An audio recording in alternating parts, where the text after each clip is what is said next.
I got from hustling food on What's happening with it? Y'all already know what it is. You tuned in to another episode of Everything Boxing. There you go talking that boxing again. Yeah. What's happening with it? When you come in the building, make sure that you smash on the like button and let me know you in the building in the comment section. My man Seattle Boxing Talk is off in the building. What he do?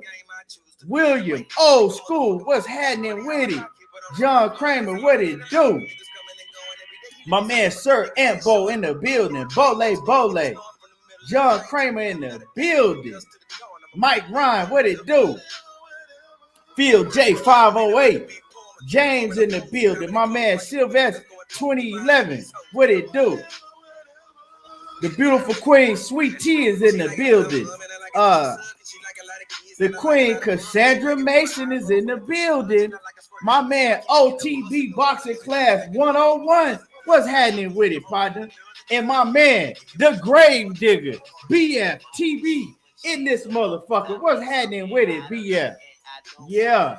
Oh, yeah, we're going to cook today. And the Queen Kwee is in the building. Kwee says she got her bottles ready for that weekend, for the weekend. Don't forget about me, Kwee. I need that that Patron Extra Neho. I got you.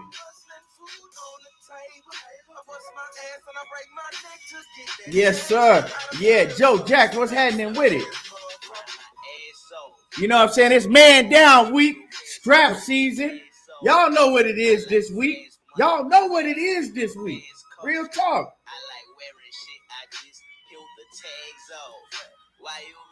Man, that fight this weekend, that fight was a motherfucker. Okay, I appreciate you, Quick. Yeah, I'm going to need that. That fight this weekend, that's the fight of the year. If any fight top that shit, both of them niggas gonna have to go out in the stretcher. If any fight top what we seen this weekend, both of them are getting carried out in the stretcher. Yeah.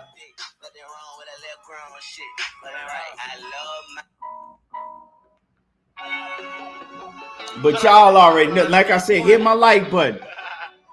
The Queen Shady Girl 85 is in the building. Cali 5, what's happening with it? My man Ricky Williams, what it do? Yeah, you know it's finna go down. We gonna cook today. That's for damn sure. We finna cook today.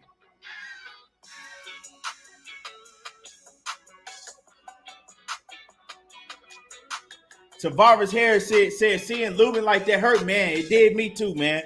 That shit ain't. We want to see tough, knockdown, grueling fights like that. But when we see that, that shit ain't good. It ain't good. But we going to get into all of that. We're going to get into all of that. You know what I'm saying? Woke up real early on Saturday morning. You know what I'm saying? Real early on Saturday morning. Shit, me and my little one, we woke up at, what was it, like 5:30 in the morning to watch old ass, washed up ass Triple G, you know. Colonel Loco, what's happening with it? But it kind of turned out good for me because I had a diaper to change anyway, so you know. What it do, Colonel Loco? R West in the building. What's happening with it? Make the fucking fight! I'm sick of hearing about it. Just make the fucking fight. Ricky Williams is in the building. Yeah, great fight. And what y'all know about Super Bad? What y'all know about my nigga Super Bad, Tony Harrison? Boy, man, Super Bad got off. But we got a lot to talk about, y'all. We got a lot to talk about. You know what I'm saying? We got a lot to talk about today. And I'm going to drop some links later on in the show for my brothers. You know, I know niggas is itching to get up here and, you know what I'm saying, let their voice be heard about these fights and all the shit that went on this weekend. Yeah, Ricky Williams. That nigga Tony was crispy. That boy was, hey, Tony was turning them and moving them and turning them and spinning them.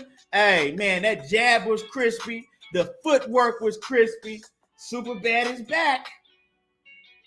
Yeah, so I've always said that when it comes just to pure boxing skills, Superbad, he probably the best one in the whole 154-pound division. His thing is his conditioning.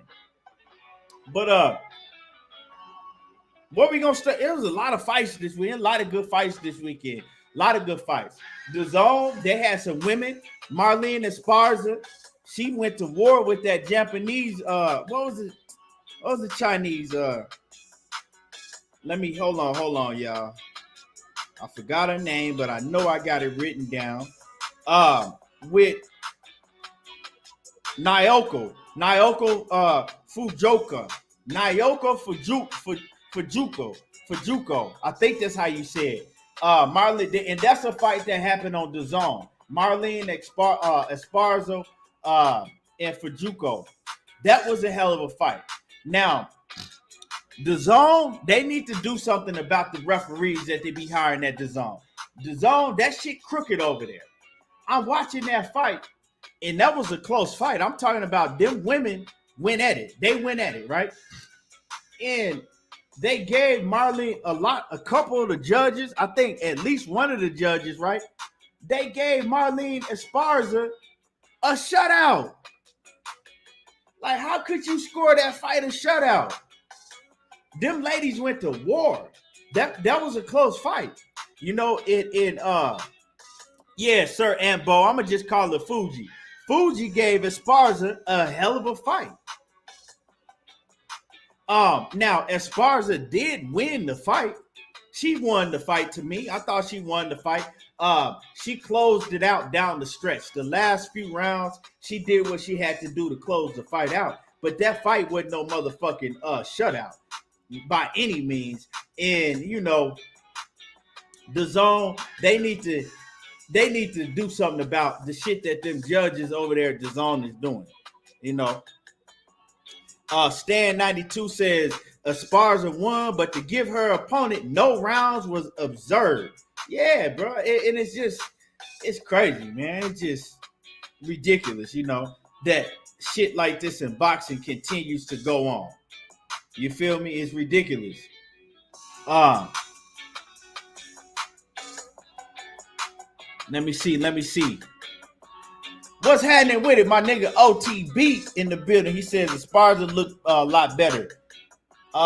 Yeah. You know what? I ain't gonna say it. I'm gonna leave it alone. Joseph said, "Don't make excuses like, man, bro. Hold on, bro. First of all, I ain't even got to that. So don't come up in my show telling me what not to fucking do in my shit. You know what I'm saying? For real, just sit the fuck down, be patient, and you gonna hear what I gotta say. But don't come up in my shit telling me what not to do. If you wanna run shit, make your own channel, and then you can do and say whatever you want to do on your shit. What I look like going to BFTV channel or OTB channel or Colonel Loco, and the first thing I say, I don't even salute them. I don't say shit to them. I just tell them what not to do on their panel. What type of shit is that? Nigga, who raised you? Come on, man. But yeah. Motherfucker be crazy on this YouTube shit.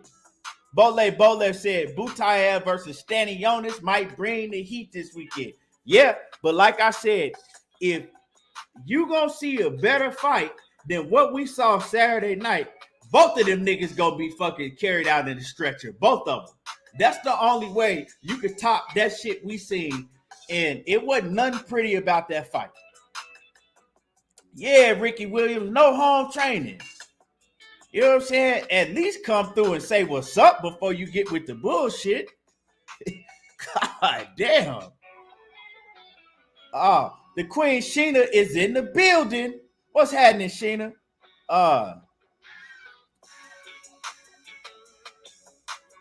Yeah, Knockout Boxing did call it. Hey, Knockout Boxing. I know Knockout gonna have his ass through here in a little bit. You know what I'm saying? Talking about his prediction record. My prediction record, like, y'all, I got a prediction record of 273-19. And you know, I don't get all of them right, but 95.9% of my predictions is right. Knockout ass. Neil Sinclair, what's happening with it? Man, y'all been going in on Fred, man. Y'all been going, man, KQ. Man, that nigga KQ wasn't holding no punches today. I said, God damn, KQ. KQ was shit. KQ was going in on Fred. I said, God damn, what Fred did to you? Hey, man, KQ. Hey, you gotta respect it though. If KQ got something on his mind, he gonna say all of it. He gonna let it all be known, and he ain't gonna hold shit back. You gotta respect it. If KQ got some shit on his mind, you gonna know it. And you know, I'm the same type of person. That's why I can respect that shit. If I feel some type of way about you, I'm gonna tell you. You know, I might not tell you on camera, but I'm gonna tell you. You know what I'm saying? I'm gonna hop in your inbox or however I gotta tell you, I'm gonna tell you. Hey, but you know, hey man, KQ was going in today. Yeah, shit. And yeah, man, like my man Steven Reeves said, salute to you. He said, instead of complaining, come in here and hit the like button. But you know, them the type of dudes that'll sit back, watch the whole show, and then won't hit the like button, but then the types of stupid shit in your comments talking about, oh, it's my choice if I feel like I want to hit the like button or not. I'll make that decision. Motherfucker, you had to say all that. Just sit the fuck back in the background and shut the fuck up. Damn. Dudes that be coming, man, motherfuckers is just weird. Grown ass men, you'll put a video out, motherfucking grown ass men to come up under the comments. Oh, I'm not gonna hit the like button or subscribe just because you told me to. I don't like people telling me to subscribe and hit the like button. Motherfucker, you wasted your time to tell me all of that. You wasted your time, right? To type that shit under the comments like I give a fuck. Dude, man, it amazes you how some grown men in real life be acting.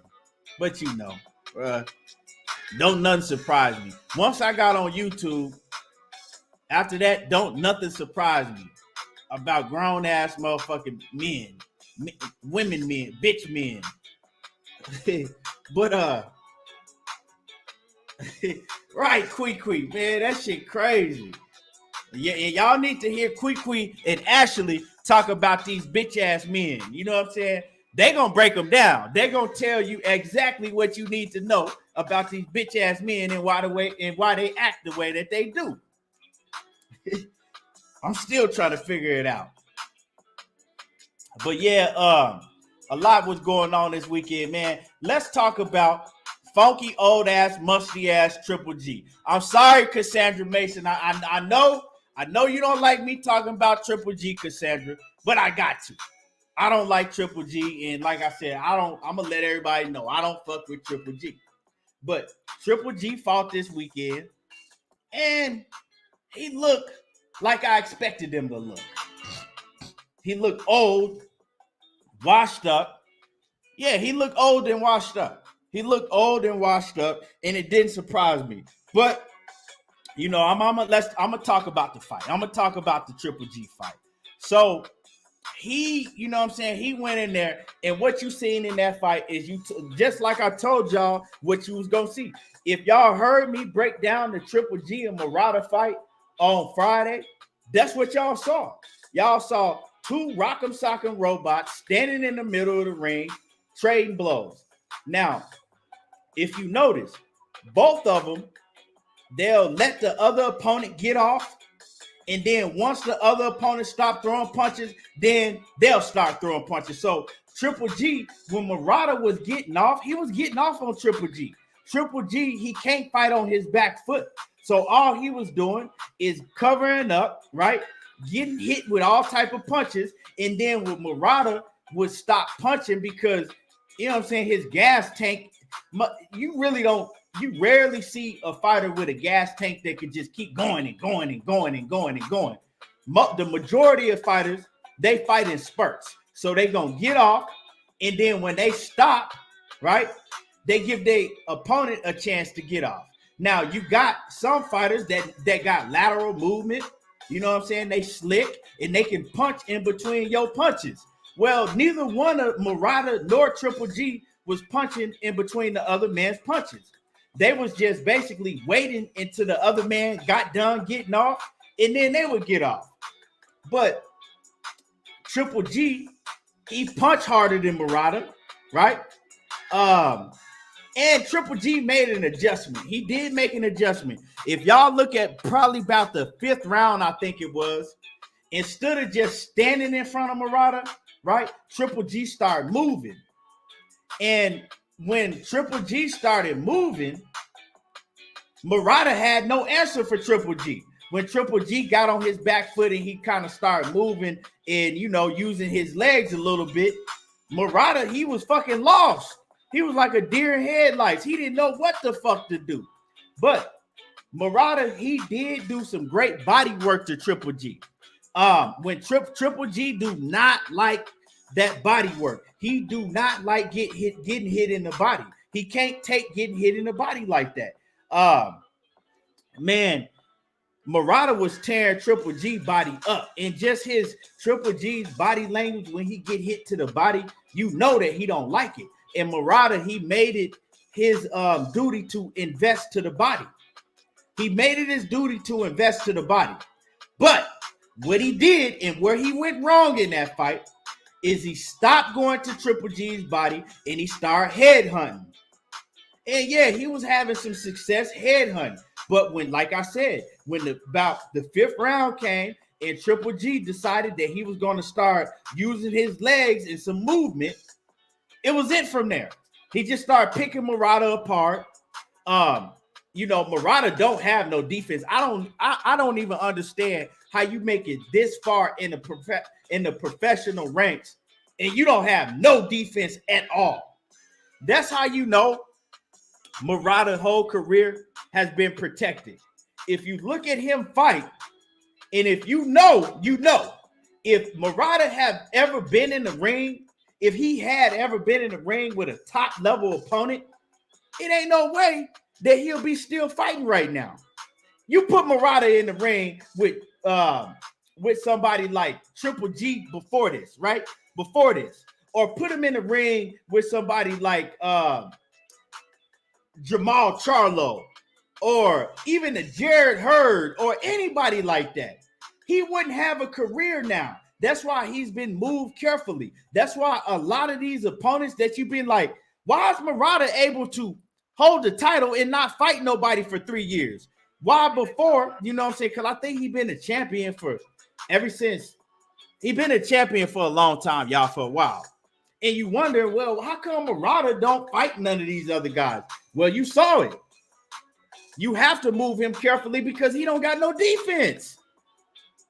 And I don't understand what type of training they do in Japan to where it's like, okay, we've been boxing since we was 8, but we never learned no defense. All we know how to do is throw punches and throw a whole bunch of punches, but just getting hit is our defense. Like, what the fuck? You just standing in front of the man. All they teach you is how to hold your high guard up. That's it. That's what they teaching you over in Japan, is how to hold the high guard up and nothing else. They ain't teaching you how to motherfucking roll with punches, how to pivot. They ain't teaching you no footwork. You just stand right in front of your opponent with a high guard up and you just get hit with everything. That shit was both of them look ridiculous, you know what I'm saying? But like I said, I will give Triple G some credit because he did make an adjustment, and the adjustment that he made, it turned out to be the victory for him. That's what gave him the victory, because he made an adjustment. And I said, God damn, this dude Murata is so one-dimensional. He did not know what to do when Triple G started moving. And I'm like, why the fuck didn't Triple G use this game plan from the very beginning instead of standing right in front of this man, fucking trading blows? You punch for 10 seconds until you get tired, then I'll punch for 15. You punch for 15, and then I'll punch for 20. And we just gonna see who can fucking hit each other the most. Come on, man. Like, that shit is not boxing. That ain't boxing. It's exciting for a fan to watch that don't really know boxing. But if you know boxing, that ain't boxing. That's rock'em sock'em robots in the flesh. And y'all hit my like button. Y'all hit my like button. Hit the like button. Kano Loco says, man, I used to never let a fighter throw a punch until they worked on defense. After they got defense next was nothing but jazz. Exactly, Kano. That's how it's funny that you said that, Kano. And you can ask my brother Batman, because I was telling Batman about when I was training, certain fighters, and when I was training my daughter when she used to fight. And I told him that. I said, we worked on defense and head movement and footwork before I even let her throw a punch. And then I said, and then we worked on nothing but throwing a jab after that. That's why they jab was so crispy. I was just saying that, Kano. And people don't understand that. They just think they supposed to, you just go in the gym, fucking, start hitting the heavy bag and mitts. Nah. Because if you don't know, if you don't got good defense, first thing they're going to do when you put them in the ring to spar, they're going to turn their back when somebody start throwing punches at them. They don't know nothing else to do. They're going to cover up and turn their back. But yeah, man. King Ryan, the African Slayer. Okay. How about you watch from the background? Because I already know what type of time you on with a fucking name like that. You watch from the background and enjoy yourself. Dark World, what's happening with it? My man J.A. Dixon in the building. What it do? But yeah, man, that shit was ridiculous. And if y'all can say, well, you just sound mad. Yeah, I'm fucking mad. I'm mad because now we gotta wait for fucking Canelo, right? I'm mad because we gotta wait for Canelo to fight Triple G again. That's some shit I didn't want to see. And I wish my brother Money Brown was in here right now so I could get on his motherfucking ass. Because I owe Money Brown. Money Brown had a hell of a show last night, but he got to the bullshit. And I can't get on Money Brown, right? I can't get on my brother Money Brown right now because he ain't in the building. So I'm going to say that shit for later. You know what I'm saying? I'm going to say that shit for later because Money Brown nor Get the Smoke. I told Get the Smoke I had a whole bunch of smoke for his black ass too, but he ain't in the building or he ain't coming it yet. So I can't really talk about them because they ain't in the building. I got to wait till they in the building before I talk about them. You know what I'm saying? You can't talk about a man behind his back. You got to wait till they in front of your face. So I got some smoke for my brother Money Brown trying to justify that Triple G and Canelo bullshit. Hey, OTV, you was in the building, man. Money, my brother Money and Get the Smoke, man. They was on one last night. I wouldn't, but it's all love. They know, man. But let me see. Ty Swindle, what's happening with it? Snacks B. Oh man. But yeah. So what else? So Triple G and Canelo, that shit going down now. You know what I'm saying? Triple G, he didn't fought a goddamn, I don't want to call him a bum, but he didn't fought an unworthy opponent to get another Canelo Alvarez fight. Some shit I don't want to see. You know, some shit that Canelo Alvarez shouldn't even be going into. You know, but see, my whole thing, right? This is my whole thing. And I'm gonna move on. You know what I'm saying? I'm not gonna get into this Canelo shit. I'm gonna move on, but I'm gonna say this before I move on. And my man Smooth Groove Boxing was happening with it straight from that Oak Cliff. I'm gonna say this before I move on, right? Reason I have a problem with it is for several reasons, right? You make it, let's say, almost $50 million a fight. If you're making $50 million a fight, you owe the fans the best fighting the best. You know what I'm saying? You like BFTV, you owe the fans the best fighting the best. Now, some people might say, right? Well, he's active all the time. Ain't nobody else fighting that many times a year on that level. And I say, okay, well, you got a point, right? You got a point, right? You have a point. Say that, though. Say that. Just come out and say that shit. Don't try to justify it and say that, oh, well, all of a sudden now, Triple G moving up to 168 pounds of weight that he ain't never fought at before, old, 40 years old, look like he 45 years old, washed up. Now all of a sudden it's a good fight just because you like Canelo? Nah, we're not doing that. We're not doing that. But as far as Canelo and his people, I mean, if it's a tune-up fight or a warm-up fight because you're so active, if people say, well, he deserves to have a fight like this because he just fought Bivol, right? Let's say he just fought Bivol, he beat Bivol, and then he come back in September. Let's see what, May, June, July, August, 4 months later, right? And he fight Bivol. Well, say that. Say, okay, it's kind of a tune-up fight. You know what I'm saying? It's just a stay busy fight. It's a stay busy fight because he wants to fight 3-4 times a year. You know what I'm saying? And then I'll say, okay, that makes sense. But when you try to make it like, oh, this all of a sudden this is a tough fight. You can't sleep on Triple G. Triple G's this and Triple G deserves this and Triple G, man, cut the fucking bullshit, right? Cut the bullshit. It's an easy fight. Just say it's an easy fight and it's a stay active fight. But when you do that, and then you telling me that you finna turn around, and this is what the zone said, that you finna turn around and you finna choose between Makabu and John Ryder? Nah.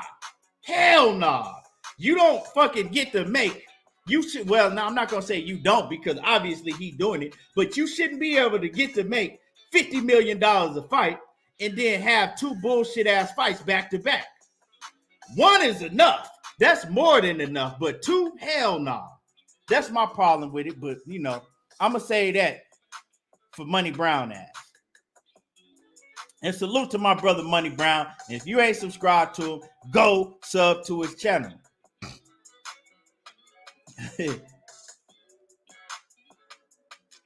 Yeah, like, I mean, if you're going to have that fight, why now?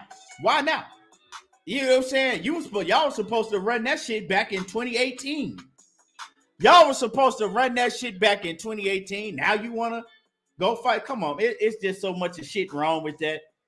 You know what I'm saying? I don't give a fuck how much I like a fighter. You can't just act like, you know what I'm saying, move the goalpost. You can't just move the goalpost because you like a fighter. You know what I'm saying? And y'all motherfuckers be doing that shit. That shit crazy, man. But anyway, let's move on. I said it was so much of shit that went down this weekend. Let's talk about. Let me see where I want to go with this. I guess I'll talk about Ryan Garcia. I'm gonna talk about Ryan Garcia. Ryan Garcia, and y'all hit my like button. Y'all smash on the like button. Smash on the like button. Ryan Garcia, man. Like I said, he talks a lot of shit. But I see right through Ryan Garcia because Ryan Garcia, he displays a lot of confidence out of his mouth, but he's not really that confident in himself like he tries to portray, right? And Ryan Garcia, he went out there against Emmanuel Tagoe, and I broke down that fight, and I told y'all exactly how that fight was going to go, but I was wrong when I said that he was tailor-made for the knockout because he did, but he survived. He didn't really go out there to try to win. That was the difference from my prediction that Ryan Garcia was going to knock him out because it was an opponent that was tailor-made for Ryan Garcia as far as, you know, getting a knockout. Well, he really didn't try to fight. You know, it was small. It was a couple rounds where Emmanuel Tagoe, he did fight in spurts. You know what I'm saying? He did stand there and fight in spurts, but for the most part, he just tried to survive. And Pac-Man, I see you was happening with it. My man, 817 Boxing Beat, what it do? So you know what I'm saying, in spurts. He fought in spurts. But other than that, Emmanuel Tagoe, he was just trying to survive. And like I told y'all, I said, man, this dude is a recipe for disaster getting in the ring with Ryan Garcia because his hands are low. And he's right there for the left hook. His right hand, he keep his right hand low all the time, and he's always in the line of fire for the left hook. But he's slick, and he was getting low to the ground. He was running, he was juking, and hey, motherfucker was juking like a goddamn video, like he was in Madden and shit, right? Hey, and he was doing everything he could. He was holding on. He was doing everything he could to survive, to try to survive. But Ryan Garcia, he showed a lot of flaws that we've been knowing he had. He don't know how to cut the ring off, right?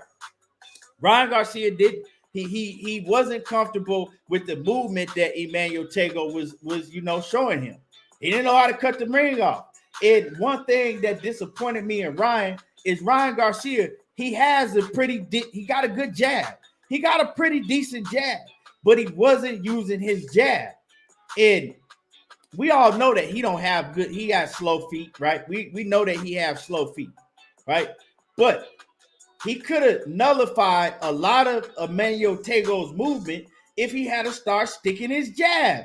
But he wasn't using his jab, and all he was doing was jumping in with hooks, jumping in with uppercuts, and he wasn't using his jab.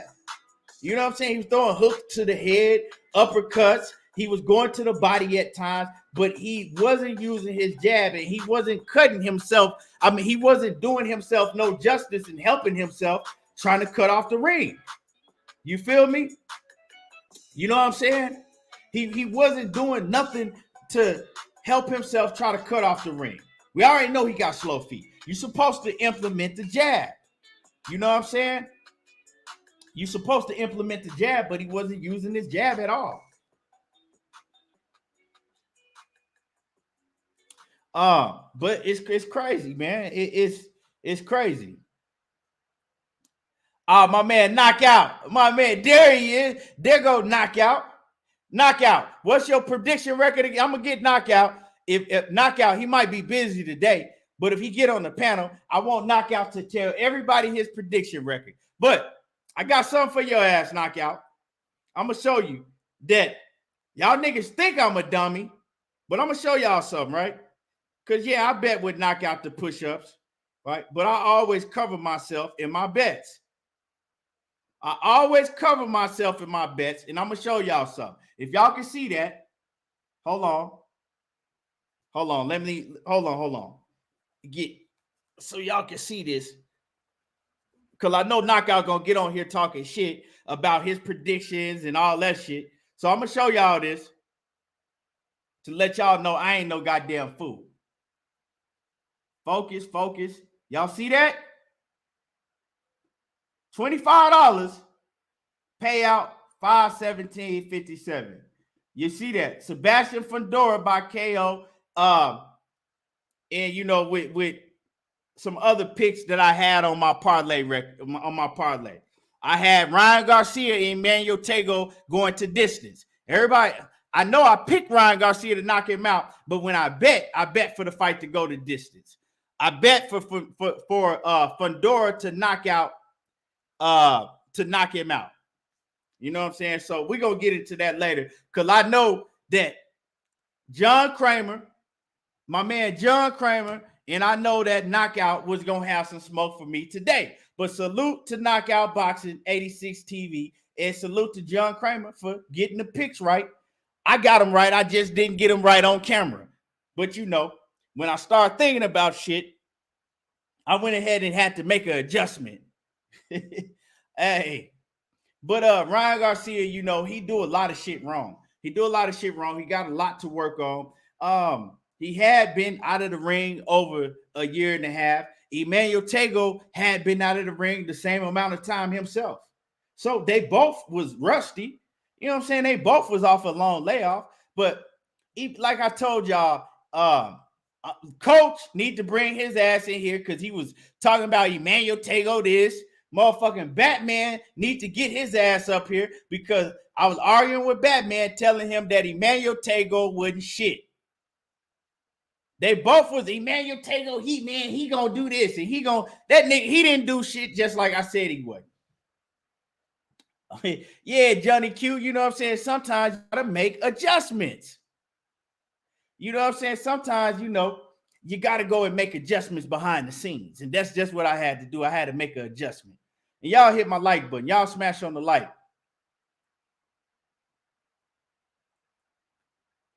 Hey, Knockout said, he said, I'm for. And Knockout said he for damn sure gonna tell y'all his record, and he definitely got time. Hey, hey, Knockout, did you go 7-0? That's what I want to know.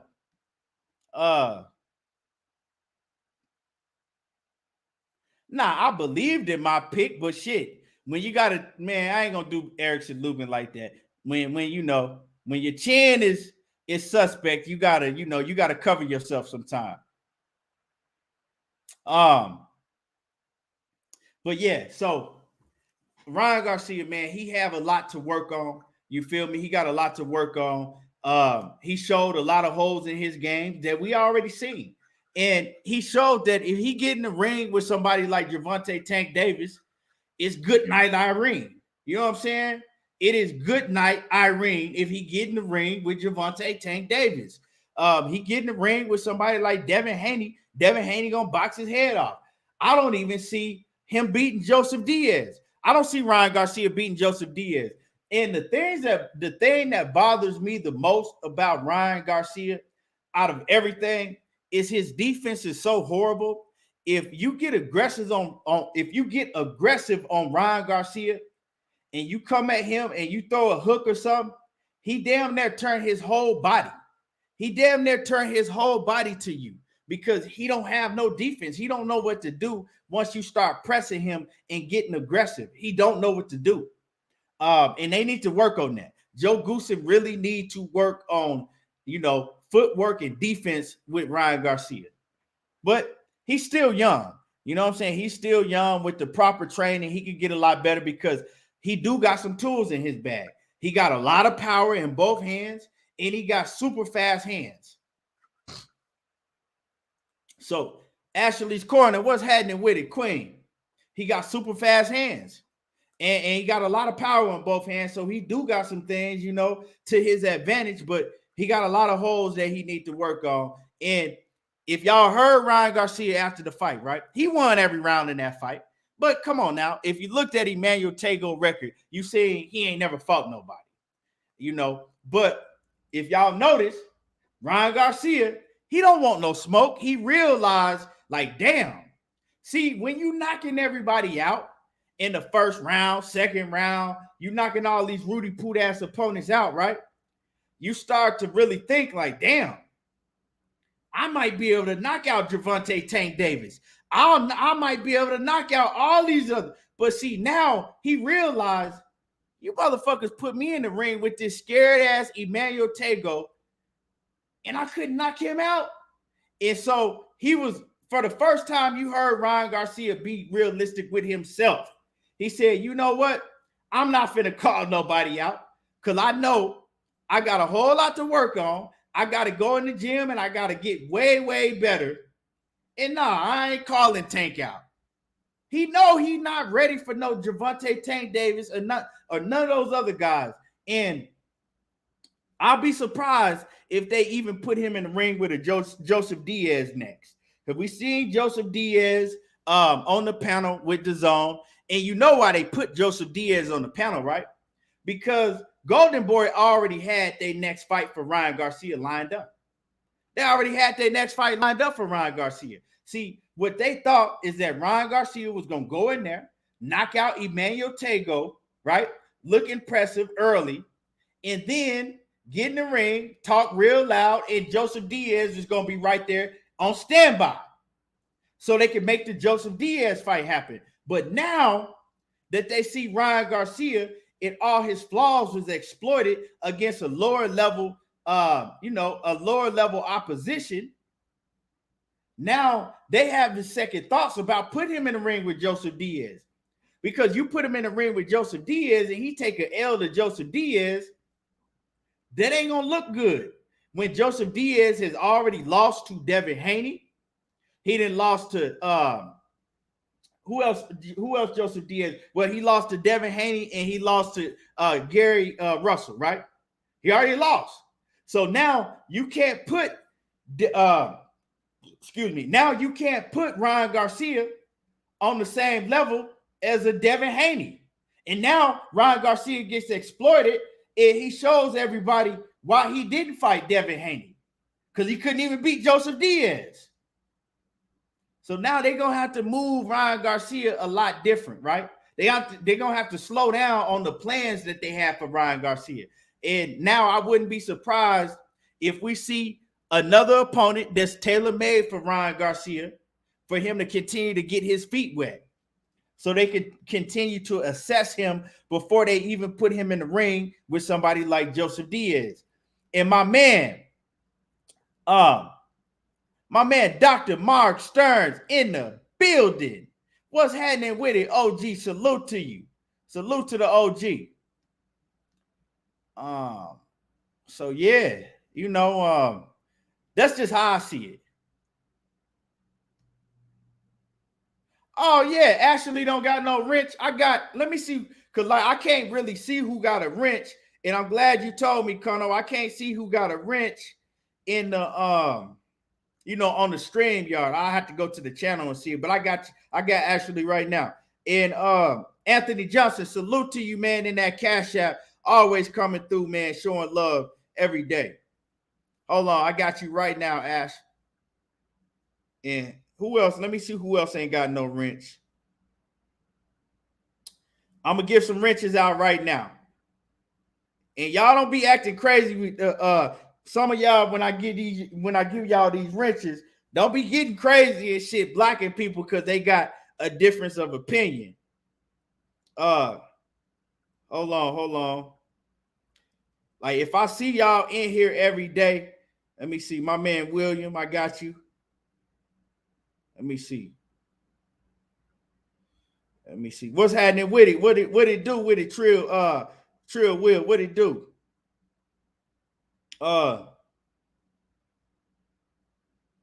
Renee Box Young, what's happening with it? I see y'all. Let me see. Hold on.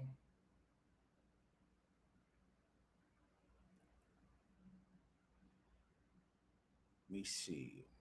I know I missed some people. Hold on. Blue Blood, what's happening with it, Blue? That's my brother, Blue. It's too many of these comments to scroll through, but if I missed you, just let me know. And if, like I said, if I know you like that and you've been in the building, you always in the building, I got you. Yes, sir. My man, Marcos, what's happening with it? Manny, what it do? My man, Lord to the game, boxing talk, what's happening with it? What's good? And I got you. I got you. When I drop the links, I'm gonna send you a link. I know I had to get off on Friday, man, and y'all niggas get to talking. You tell y'all niggas, man, you be like, man, I gotta wrap up the show in 5 more minutes. Oh, okay. I got you. Just let me say this last thing. Y'all last thing be 20 minutes long. But I got you today if you want to hop on the panel, Kwame. Let me see. Man, Boots, it's crazy that, Bobby, it's crazy that you bring Boots, right? It's crazy you bring Boots up because I'm noticing all of these welterweights are getting asked about Boots. Like any welterweight that you think of, one of the first shit, they ain't asking about nobody else but Boots. They gonna ask them about their opponent that they gotta fight, and then the next question is, well, do you see yourself fighting Boots? And the reason I say that is because I was watching the Last Stand podcast with Brian Custer and Ugas. And he asked him about Boots. And Ugas, he kept it real. He was like, man, I respect Boots. He a hell of a fighter. And like, yeah, I'll fight him. Now we'll see But yeah, man, everybody get asked about Boots. Can't nobody in the welterweight division hide from Boots. You either gonna have to fight that man eventually or move out the division because everybody want to see everybody in the division fight Boots. But yeah, so Ryan Garcia, you know, I'm gonna give Ryan Garcia his respect for keeping it real finally and just realizing that he got a whole lot to work on. And you know, hey, he got to get in the gym and work. Now, if he go in the gym, put in the work that he got to, yeah, he gonna get better. But if he don't, that remains to be seen. Now, I'm gonna go ahead and I'm gonna shoot out some links to some of my brothers. So I'm gonna shoot y'all some links. So while I'm shooting the links out, make sure that y'all hit the like button if y'all ain't hit the like button yet. There you go, Kwame. I just sent you the link. Let me see. Hold on. Let me get Knockout. Let me send Knockout the link so he could tell everybody his prediction record and he can come in here and rub it in my goddamn face. I got Knockout. I got you. And I got them push-ups for you too.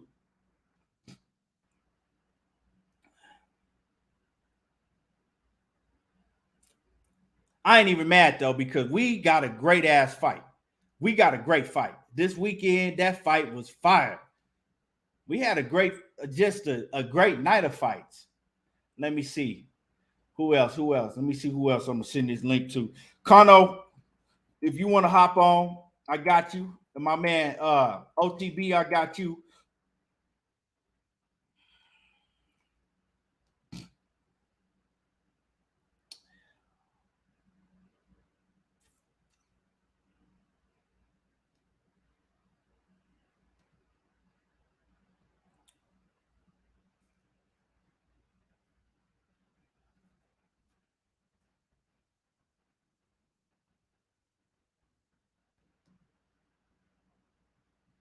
And Kwame, if you you probably gonna have to send the link to OTB because for some reason his email don't be working like that. I don't know why.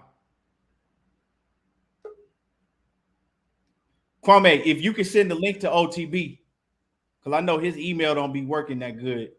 Okay, all right, I'll shoot it to him now. Yeah. My man AJ64, what's happening with it? Off in that super chat. I appreciate you coming through showing love. What's happening with it, Kano? Man, what's good, bro? What's good, man? And Ricky, I'm gonna shoot you a link too, Ricky, if you want to jump on. Man, y'all could cook. Y'all shit. Go on for it. Man, listen, bro, man. I see y'all was talking about Ryan Garcia, man. And look, I'ma say it, man. I mean, I went off on my live yesterday, but that guy ain't never gonna be ready for Tank. Ever. Ever. That's one. Two. He looked like shit yesterday. We talk about damn Tagoe not doing much, but damn, isn't Ryan Garcia supposed to be this, top, type of fighter, and he can't even cut a ring off? I heard a lot of people say, man, Tagoe was running. Tagoe this, Tagoe that. Cut the ring off then. You don't know how to cut the ring off? I thought you was a professional. And then we want to talk about, other people, man, with quote unquote pillow fisted. Well, damn. This man just went the distance with Tagoe. Is he pillow fisted now too? I'm just saying, bro, we got to keep it consistent. He ain't impressed me at all. And he's going to look, what weight class is he going to end up in? Can he make his mind up? Is he at 140 or 135? Where's he going to be at? Because at 140, he ain't even beating the bottom feeders at all. You see him beating Montana Love, Zepeda, Jose Ramirez, any of them at 140 and that don't even have a damn title, let alone like a Regis, a Subriel Matias, bro. Hey, listen, bro. I'm gonna step back and let the rest of them cook, but that's just my thoughts, man. A quick brief talk. You know what I'm saying? So what you saying, Kano, is you saying I went too soft on him. That's basically what you're telling me. Man, what I'm trying to tell you is Ryan Garcia, sit your $5 ass down before I make change. Hey, I didn't go on him that hard. You know what I'm saying? I gave him a little slack, but I can't say you was lying. You was telling the truth. I just didn't go in all the way in on it. Man, what's happening with y'all? What's happening with everybody? What's up with the bros? Y'all feeling? Yeah, man. I knew Ryan Garcia was a fraud for the longest time. I've been said it. I said a long time ago he was a fraud. I knew he liked to be on social media more than actually being in the ring, and it's played out. Also, just by his body language and things that I've just seen from him from years ago, I never believed in him. Oscar De La Hoya was trying to make a clone of himself in terms of an image, like like good looking Mexican American boxer with skills that we can market and make a lot of money off of. But what he don't understand, and what I think the old heads are starting to learn, is that this new social media generation is soft. They not tough like De La Hoya to be disciplined and to put work into their craft and just have that dog mentality, that killer mentality, like the Mike Tysons and the Roy Joneses, the Bernard Hopkins. These old school. We don't see a lot of those old school fighters no more, with the mentality of an old school fighter. And Ryan Garcia, I never saw that in him ever. I saw him as someone that was trying to make him into a clone of Oscar De La Hoya, but he didn't have Oscar De La Hoya's skills. He may have just had the look, and when it was time for him to sit down and grind, because they set him up for success when they sent him over to Reynoso. They took him from his dad, who did all his training, and said, "Hey, we're going to send you over there with Canelo trainer," and the dude went over there and fucked off. It was just, pressure bust pipes. It just is what it is. Pressure bust pipes, man. And me personally, I respect all boxers. That's not an easy sport. But what I'm seeing, and from what I've always saw from Ryan Garcia as his career matured, is this ain't the amateurs no more. It ain't like this boxer shit is not cute. It's not some tournament for points. Niggas is trying to knock your motherfucking head off. Point blank, period. Like this, it's the real shit. Like in boxing, and personally, I don't think he had the right mentality for it. When you, I'm not going to diss nobody for having mental health issues, but I'm just saying when someone start putting the pressure on you, or you need to take a break because you start to deal with anxiety and stuff, that's a red flag. That's a red flag to me right there. So, Ryan Garcia, I short that stock. Short the stock, continue to short the stock, and don't buy no more because there's no upside with that.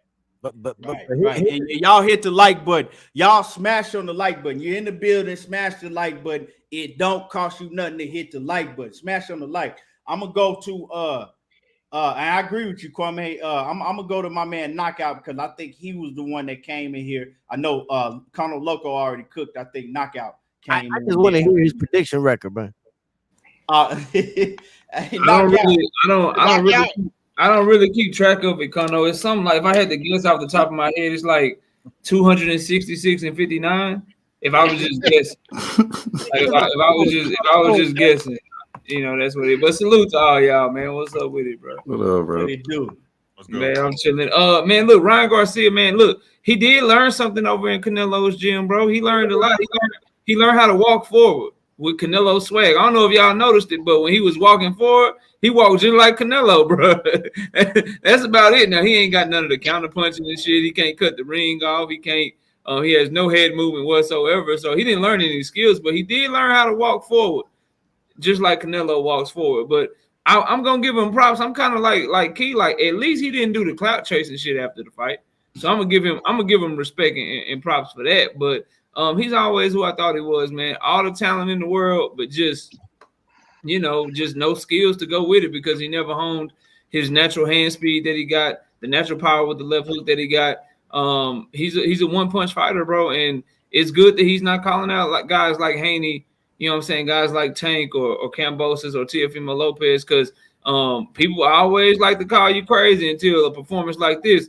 When I was saying Isak Pitbull Cruz would beat his ass, people like, oh no, come on, bro, Ryan, no, come on, man, Ryan Garcia, man, please, bro. Isak Pitbull Cruz beat the shit out of Ryan Garcia, bro. Miss me with that. So he got a lot to work on, man. But feet are still horrible, head movement still isn't there. And if you a fighter with good boxing skills, bro, and you know that all you have to worry about is a left hook, he food for all the top guys, and he couldn't make weight. They moved it up to 139 for this fight. He damn sure need to stay the hell away from 140 pounds, bro. He need to stay far away from 140 pounds. He need to stay right there at 135, learn to make weight. He said the right stuff after the fight. Do I believe him? Hell no, but I'm at least give him credit for saying the right shit. Now are you going to actually get back to the gym and put in their work? That remains to be seen. For right now, I believe nothing that he says. He has to show me because he's proven to be a liar time and time again. And that's pretty much all I got on it, man. I'll let somebody else go. William Old School said Ryan Isaac Cruz would have fucked him up. They knew better than that. OTB, I think it's on you, OTB, and then I'm gonna go to Ricky Williams and then Coach. Yeah, I was equally, just like Knockout said, man. I was equally impressed with him, his growth outside the ring. You know what I mean? Him being real enough with himself to tell himself he wasn't ready for them type of fights. But as far as the fight went, man, he still got hit with the Luke Campbell punch, man. The same exact goddamn punch. And that inability to deal with that punch, you had damn near 2 years to get better at something. And I didn't see nothing that he got better at. He just kept trying to land that left hook that we all knew would be there. And I'm salty because I told y'all to watch for that damn hook. And he concentrated on landing it and never landed it the whole fight.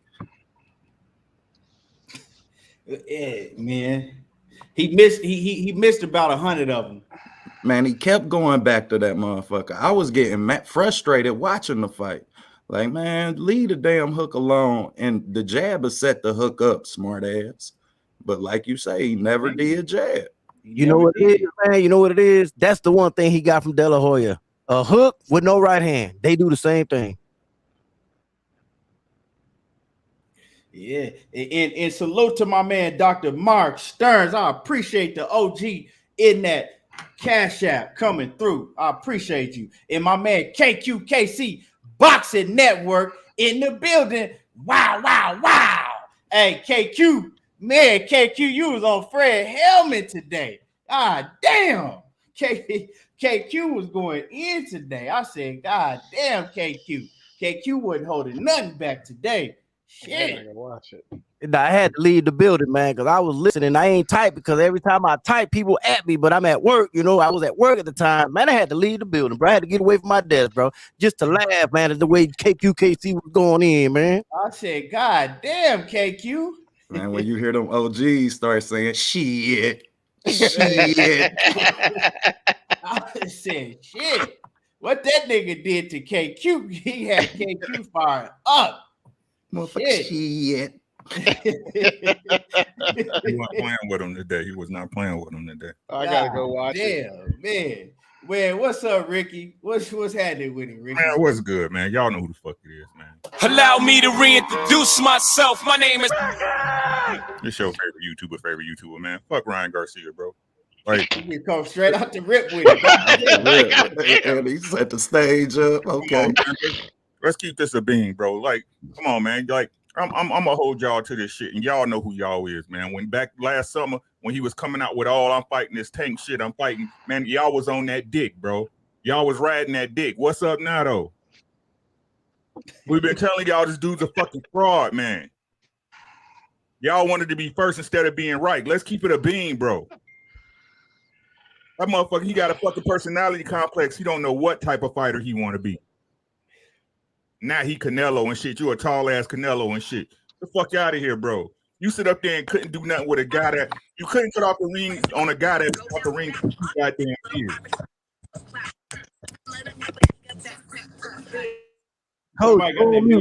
Bro, mute them, bro. You're gonna get you copyrighted. You know what I'm saying? Like this dude been out there. He was set up. He was Manny Pacquiao era, bro. He was your coming out party, and you couldn't do nothing with this man, bro. Ain't no he talented. He ain't talented, bro. He just a marketing scheme. Facts. He's a cherry Coca-Cola. He got marketing behind him. The reason why they ain't gonna put him in there with nobody because you already know what it is, bro. Let's stop talking about this dude, man. We giving this dude too much shine. And bro, you better keep capping. That's all the fuck you get. Did you hear what I said? That's all you get. You better keep capping. Nah, oh, you know what? I can't be lying to the fans, but you done lied to us your whole career. Why switch up now? Why change? Fuck out of it, man. Fuck Ryan Garcia, bro. Get his ass out of boxing, man. I can't stand that dude, man. I can't fucking stand him. He's fucking awful, bro. Flat-footed ass coming forward, chin higher than a giraffe pussy, bro. God damn, Ricky. Hey, Ricky ain't hold no punches on this.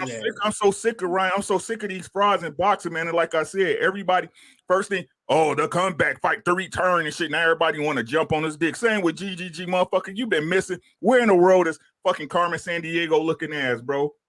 You come back and fight a guy who we knew you was good. Who had Murata beating Triple G? Who? Coach, come on, you ain't saying that. A lie.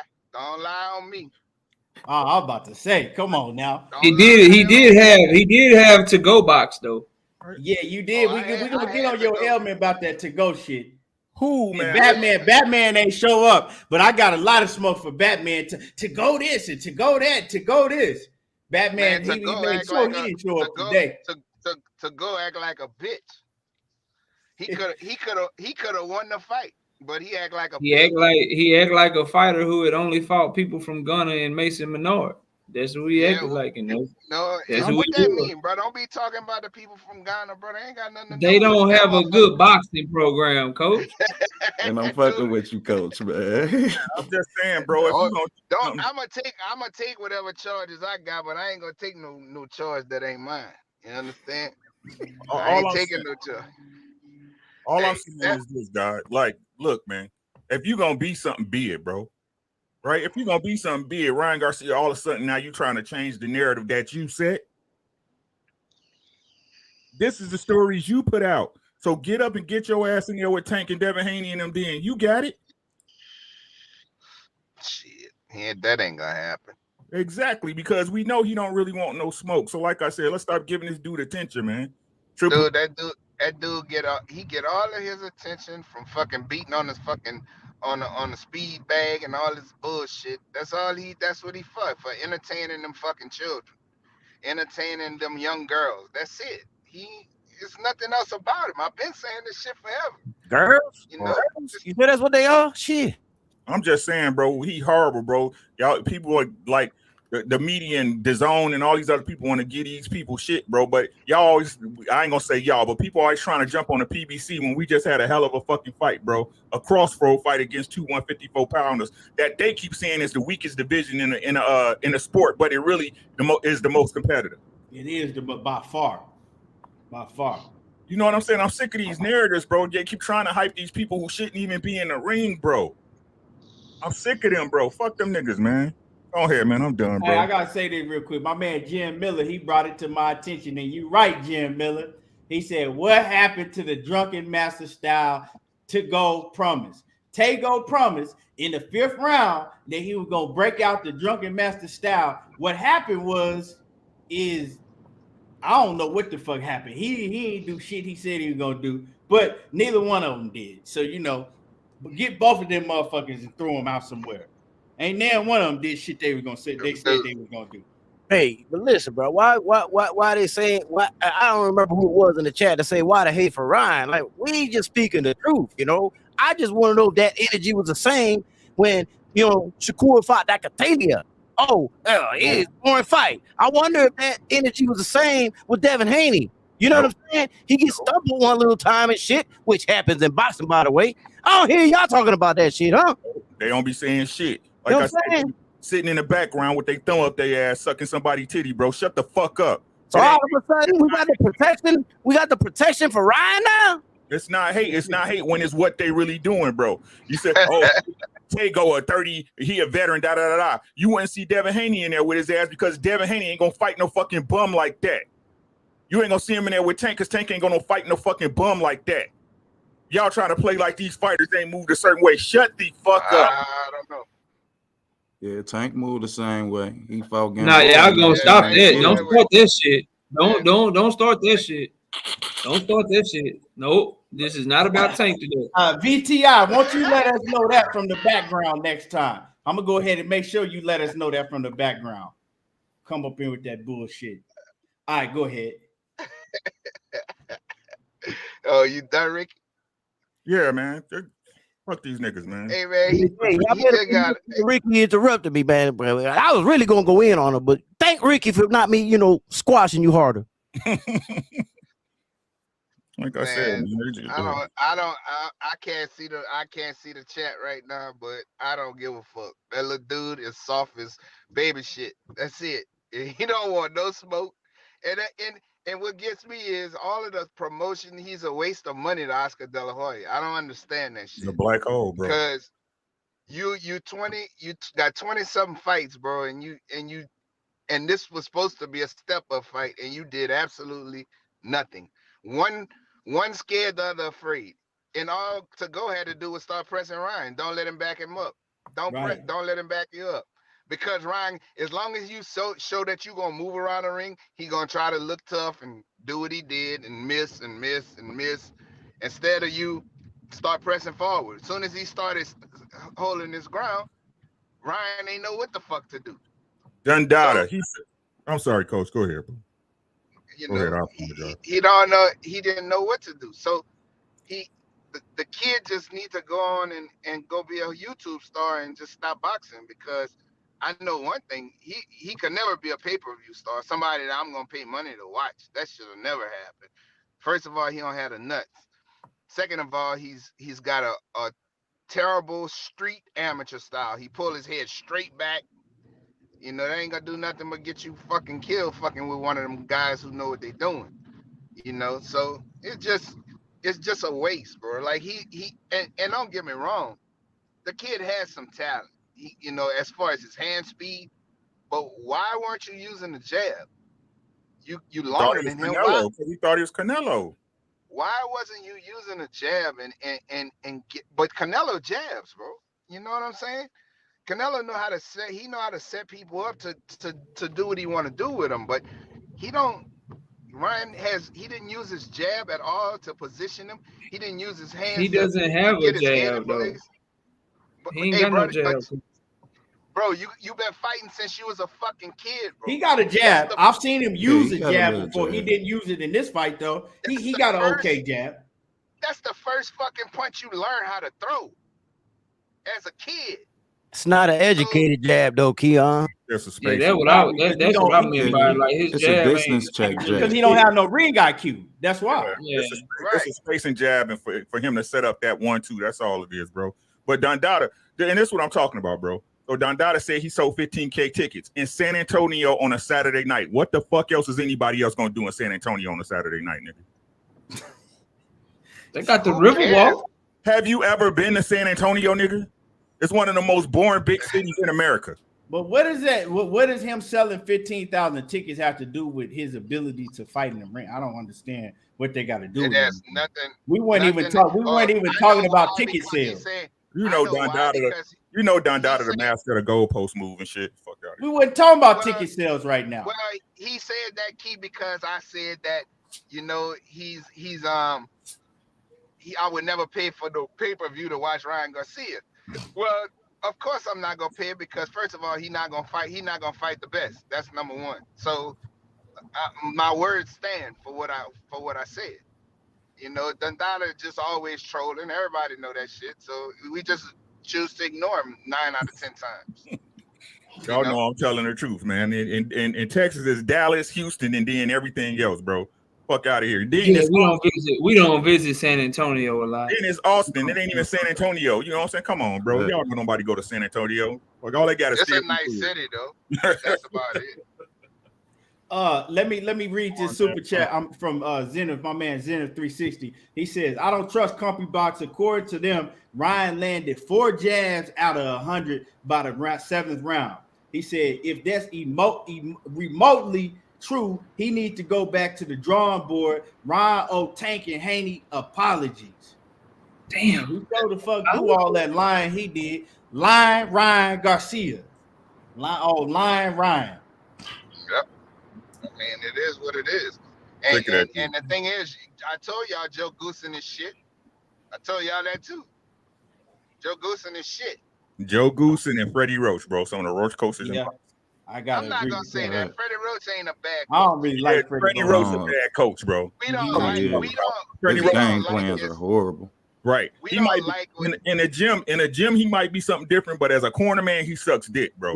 Nah, you got it right from the beginning, Ricky. He sucks as a coach, man. You look at the fighters he's had, man. He inherited them. There was already great fighters. Damn, he didn't make any. Name me a fighter that he brung up from the beginning all the way to a championship status. I'll wait, because you're going to come up with zero. Yeah, but Joe Goosen is the worst. Hey, I knew I liked the Gabe Rosado Shane Mosley fight this weekend, bro. I knew Rosado was gonna lose by the information that was that Freddie Roach was saying in the corner. We gotta punch, we gotta fight this guy. No tactical information, no nothing. We gotta punch, we gotta fight. That's it, bro. That sounds like the same instructions you said that. I ain't gonna name his name. He gave Blair Cobb and the same instructions that he gave Manny Pacquiao. I'm glad you brought up that fight too, because I told everybody when they said, "Oh man, Shane Mosley is fighting goddamn Gabe Rosado." I said, "Man, they just fucking throw Gabe Rosado to every. Oh, you want to win on your record? Here go Gabe Rosado. Here go Gabe Rosado. Everybody beating on Gabe Rosado ass. I had to get on one of my partners because. Hold on. I had to get on one of my partners because he said, "Man, I lost my motherfucking bet because I bet on Gabe Rosado." I said, "Man, didn't I tell you on the live, don't bet on no goddamn Gabe Rosado? Why the fuck would you bet on Gabe Rosado?" Man, but shout out to make it not a habit to bet on a motherfucker that got 10 losses. I'm sorry. 10? Bruh. He got like 16 losses. Yeah, he got like talking about a minimum. If you got 10 losses or more, I can't fuck with you. Yeah, but man, shout out to Shane Mosley. Hey, he put on a fucking boxing display on Gabe Rosado. Look good as fuck, bro. Shane, bro, he has looked so. Bro, he has improved a lot, bro. Like, he really, you could tell that kid's putting in some work in the gym, bro. That dude he has improved a lot, bro. He finally starting to use his jab the way he's supposed to, man.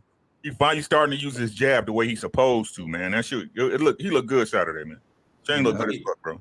That's the best I've seen him since that damn Contender show, that shit that he did. But he ain't never fought like that in the pros. That's the first. But hey, you know, bro, he's improved. Bro, whatever you keep doing. And even later in the like in the 10th round, he ended up hitting him with a 3-piece, man. That's when I really was impressed, because he countered Gabe. And when he countered Gabe, man, after he shot his 2, that was impressive, man. That's when it was something I ain't never seen him do. His daddy. Man, his body work. Looks like he been getting trained by his daddy. Bro, that motherfucker look just like his dad, bro. I'm talking about the fighting style and everything. He looked longer. Like he looked like his dad, bro. I was like, pause, man. Yeah, I was like, man, this motherfucker look good. So what y'all, so what y'all see happening with Gabe Rosado now? Do they just keep putting him in there to get beat on, or he needs to retire? Yeah, gatekeeper. He's Gamboa. Gatekeeper Gabe. Exactly. Yeah, you're right. Middleweight Gamboa. That's who he is, Gamboa. Right. Gamboa. Don't do him like that. Don't do him like that, man. Because Gamboa shouldn't even be fighting at all. You're right about that, Connor. Come on, bro. Get Gamboa hell out of here, bro. How many more times will he got to get his ass beat? He ain't want to fight in how long? He's lost how many in a row? 4 or 5 in a row? Come on, bro. Well, boxing gotta have his measuring sticks, kind of. Bro, that ain't no measuring stick for who? Hey, but he had measuring stick with his old ass. Can't do shit no more in the ring. Nah, bro. Right now with Get out of here, bro. Yeah, I'm so sick of Gamboa. I don't know who I'm more sick of, Gamboa. I'm more sick of Gamboa for sure. Yeah. Like I told you, But they if you active, goddamn yeah. Bartholomew, if your name is fucking Rancis, Bartholomew, Gamboa, motherfucking what's the other one? Goddamn Delorme. I don't want to see none of them. Get all of them motherfuckers and throw them away. They all need to go sit the fuck down somewhere. Bartholomew, Rancis, fucking all the dudes. See, but this is what I'm talking about. If you want to talk about the deep end of boxing, bro, like this is why I keep trying to tell people about fighters, bro. Your name is your name. You know what I'm saying? Even though we see they washed up, right? They still a name. They still a name. That's what we keep talking about. These guys need to fight the right fights, man, and blow their name up because they need to be on Spike TV with that shit, Ricky. For real. They don't need to be a name on my fucking network. But I want people to understand you can't blame the fighter though, man, because the way this shit works, and Keon, you know this shit, man. They give them a call, they say we're gonna pay you so much. Motherfucker, what? You gonna pay me how much? All right, I'll go get my ass whipped for that. Man, shit. I'm saying, And bro. they sign up and go. Half of them ain't got nothing else going on, so why they ain't gonna take I don't want to see them old ass. Hey, let some of these young cats get their shine. Some of these cats that don't, you know what I'm saying, get a chance to get on TV. Put them motherfuckers on Spike TV or something. No, you gotta take them out. That's the whole thing. I mean, yeah, how many lives they got? How many times you got to take them out? Motherfucking Gabe Rosado got 17 L's. Hey, man. God damn. You got to retire that old lion, man. This is the sport of boxing. That's what I keep telling people. You got to get them out of there, right? Y'all remember how it used to be, right? Where you had these old, big name fighters shit. They kept fighting until a young lion came and put their ass in the dirt. That shit don't happen no more. You know what I'm saying? These young lions that's coming up now, they're like y'all said, Ryan Garcia. I mean, you get in there with an old guy, won't even destroy him and shit. He'll make it through 12 or some shit like that. You know what I'm saying? Still thinking in his mind, hey, the young kid didn't stop me. He's supposed to be a superstar. You see what I'm saying? So you want these niggas to fucking retire? You want them to fight to the death? No, I want them to fight to the death. I want boxing. I want boxing what it's supposed to be, right? It's just like when a lion's motherfucking Simba, you know what I'm saying, Mufasa, you know what I'm saying? When he was over the crowd, until somebody overthrow him, he get the fuck all the fine bitches. It's just what it is. You see what I'm saying? So the young lion's supposed to come and dethrone him, and these young lions ain't doing that, bro. It's no different than you. You know how to do your job. You've been there for 10 years, bro, 20 years, whatever. Even though you sick of it, it's easy to you because you get a check, right? It's easy to you. You've been doing it all your life, and until somebody come and move you out that spot, why you gonna leave? That's a good name right there, Zenith. That's a perfect example because Thomas Delorme, I actually been talking to him for the last 2 years, asking him, why do you keep going in there, bro? You need to retire. I told him. He said, bro, they keep calling me, man. What you gonna do? Turn the good money down? Shit, I'm like, all right. Shit, I hung the phone up and left it alone. Shit, what can I do? Man, I guess I mean, these fighters, the sanctioning bodies or it got to be somebody to tell them no. They had to do that shit to Holyfield. Holyfield didn't want to give it up. No, they were like, no, no. The medical exam. You can't fight no more. But to Delorme's credit, I mean, he went 12 with Stanionis, so it's like go somewhere with that shit, Kwame. You don't want to see no goddamn Delorme no more. Stanionis is overrated though, man. And you don't get no credit no more. He got all his credit 10 years ago. Hey, y'all smashed on the like button. Let's move along. Let's get to the next topic, though. Y'all smash the like button. Smash on the like button. I want to talk about my nigga. Let's go to the Showtime card. Let's talk about my nigga Superbad. Boy, let's talk about my guy Superbad. I got one thing to say about Tony, man. Hold up, bro.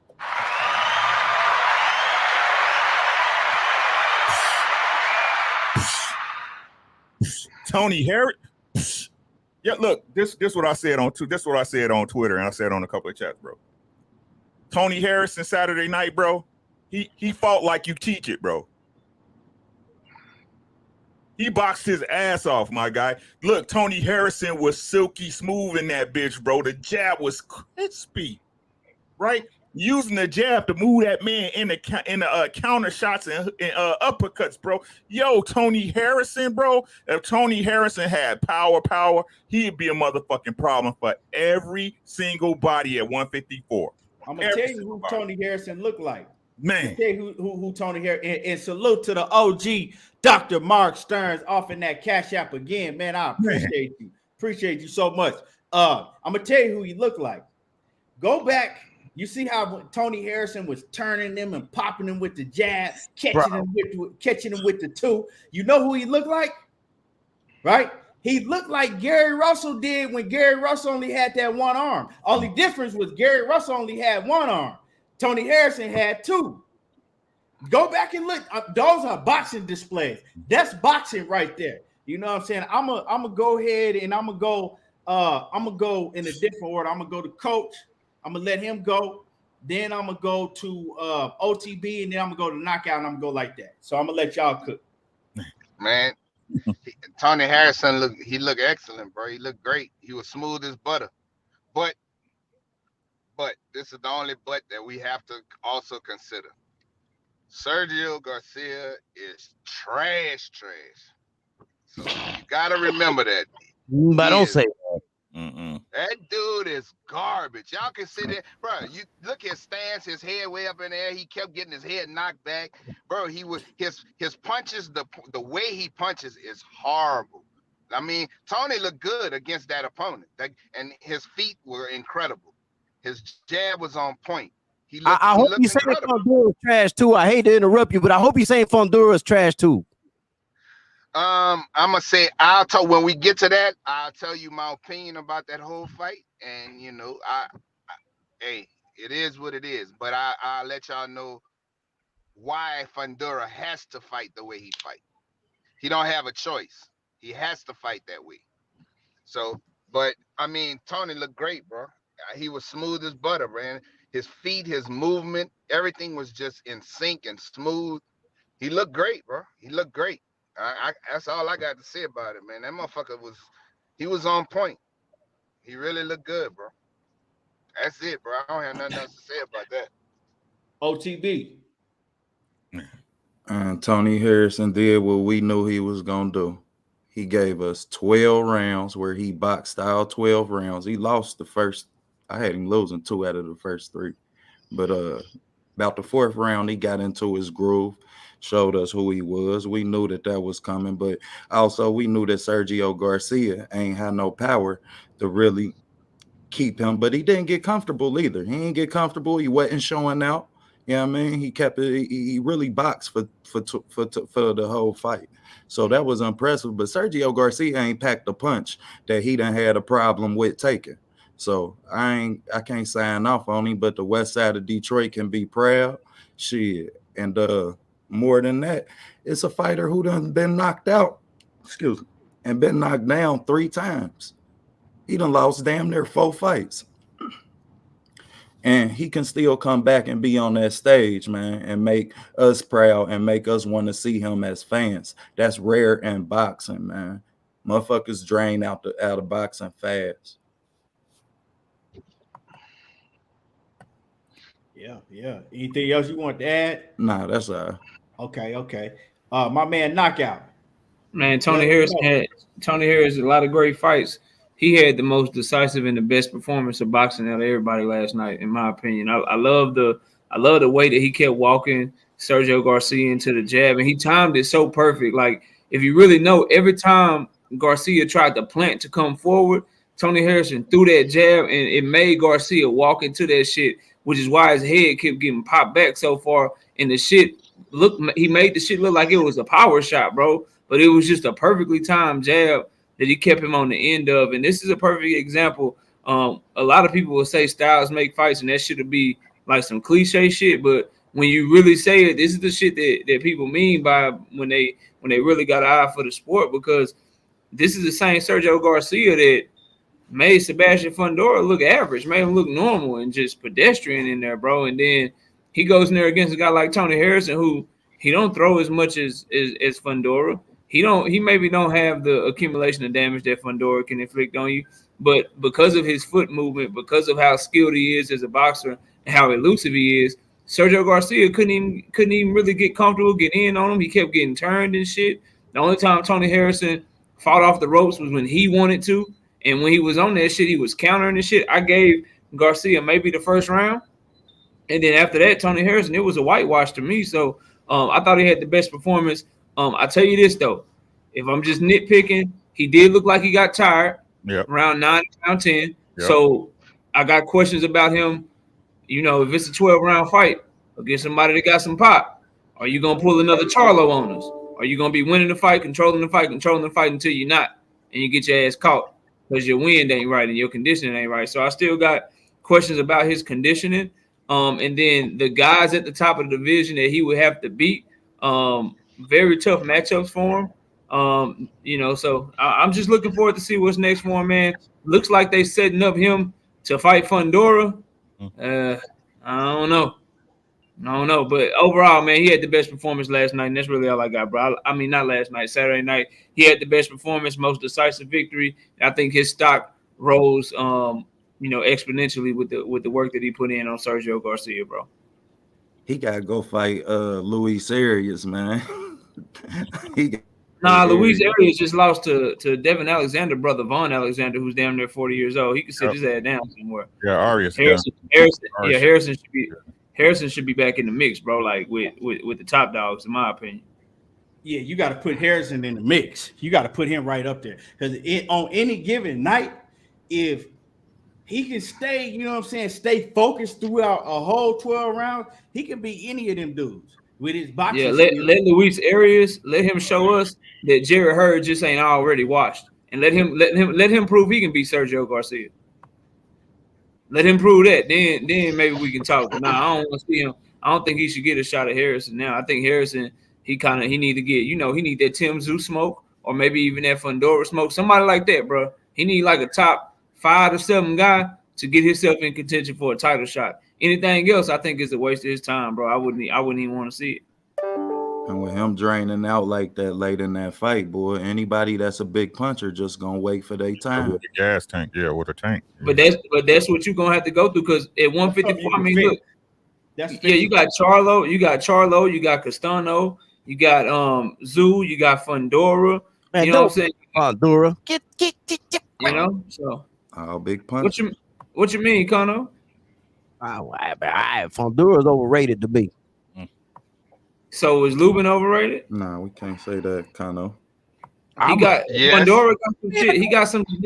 He got some genetic advantages that you can't teach, bro. And I've been trying to tell you. We're gonna get into that next. We'll get to a lot it, of people gonna have a lot of people got even when he go prove people wrong and shit, they still like, oh no, he ain't shit. Like, all right, bro. Yeah, we gonna get into that Fundora Lubin for sure. Let me pass it to Kwame, and then I'm gonna go to let me pass it and then Ricky and Kano. Yeah, Tony Harrison had a great performance. I agree with what a lot of you brothers said, different parts. OTB is correct. I thought in the beginning of the fight he was getting touched up a little bit too much for me, but he found his groove.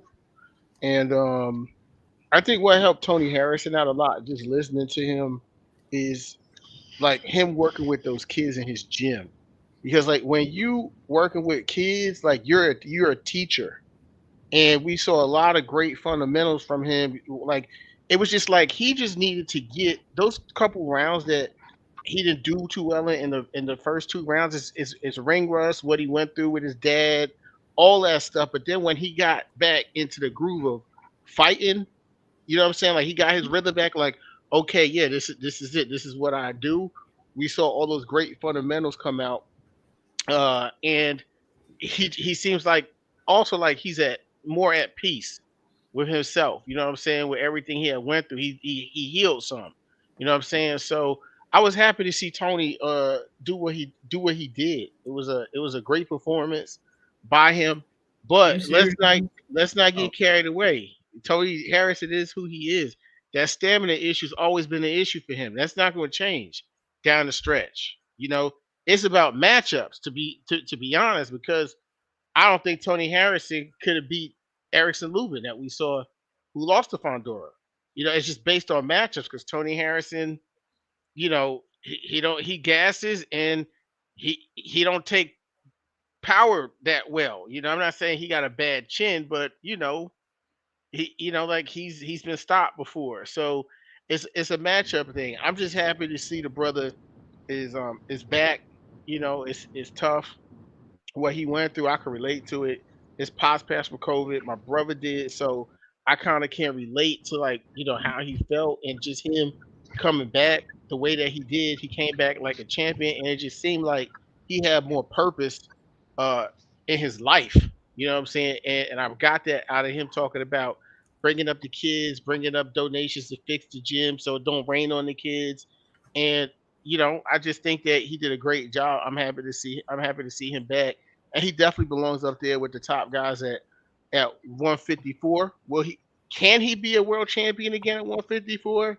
It's possible. Will he? I don't know. And I'll go ahead and pass that on to who's next. Yeah, yes, sir.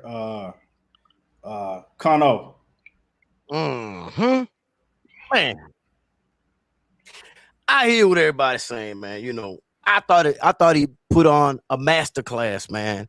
He fought damn near a perfect fight, man. And I know everybody was talking about his counter punching and his jab, and while all of that is true, man, he was doing some sneaky shit in there, man, that people didn't pay attention to, man. When he was putting his hand on Garcia's shoulder and turning him, and then throwing his 1-2 behind it, man. That's an old school trick right there. That's an old school trick, man. That's a veteran move right there. And he does it subtly, man. So the referee can't say nothing. You know what I'm saying? It's an incidental contact type of thing, man. He boxed a beautiful, beautiful fight. I don't know why everybody's trying to throw him against Aries next, but that's the name y'all keep throwing. I don't want to see him against it. I'd like to see him against Fundora, personally, so we can get this clown on out the way. He ain't gonna beat Fundora. He will be Fundora, man. Y'all listen, bro. I agree, Kano. I agree. He won't. I'm gonna tell you that now. I agree with you. Know why? Because he's not gonna let Fundora. He's not gonna let Fundora get all up on him like that. He gonna fucking use his jab and he gonna move. He got. Did y'all watch the Jerry Hurd fight? I'll go further than that. I think he knocks out Fundora. Who knocked out Fundora? Y'all tripping, man. No, babe. Jerry Hurd had Tony goddamn asleep, y'all. See, this bullshit right there. I let you motherfuckers talk, bro. My bad, kind of. I can say what the fuck I want to say. If I say he gonna knock him out, that's what I'm saying. Knockout boxing. If they fight, we can put some bread on it. Y'all, man. Y'all be thinking that this Fundora all of a sudden beats everybody at 154? No. That motherfucker get hit more than anybody I've seen in my life. And Tony Harrison got some power. Let's not get it twisted. He got some power. He would knock Fundora out, man. No question about it. Y'all see Fundora beating Harrison and Charlo? Is that what y'all telling me? No. I should beat Harrison. Man, look, you know what? I'm gonna go on mute. He will stop Harrison. See, you know what? I'm gonna go on mute, man, because they ain't let me get my shit off. You know what I'm saying? Bro, you asked the question. You said, do y'all think we can beat Harrison? You asked the question. We just answered it. Go ahead and cook, bro. Look, nah, we good. I'm gonna hit my mute button, man. But when I hit that off button on my channel, bro, you gonna get all of that work. Every last bit of it, man. You know what I'm saying?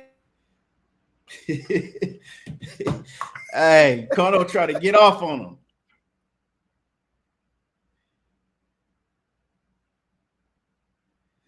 I thought somebody was fucking with me. See how quiet it got now? Because I hit my mute button and got quiet.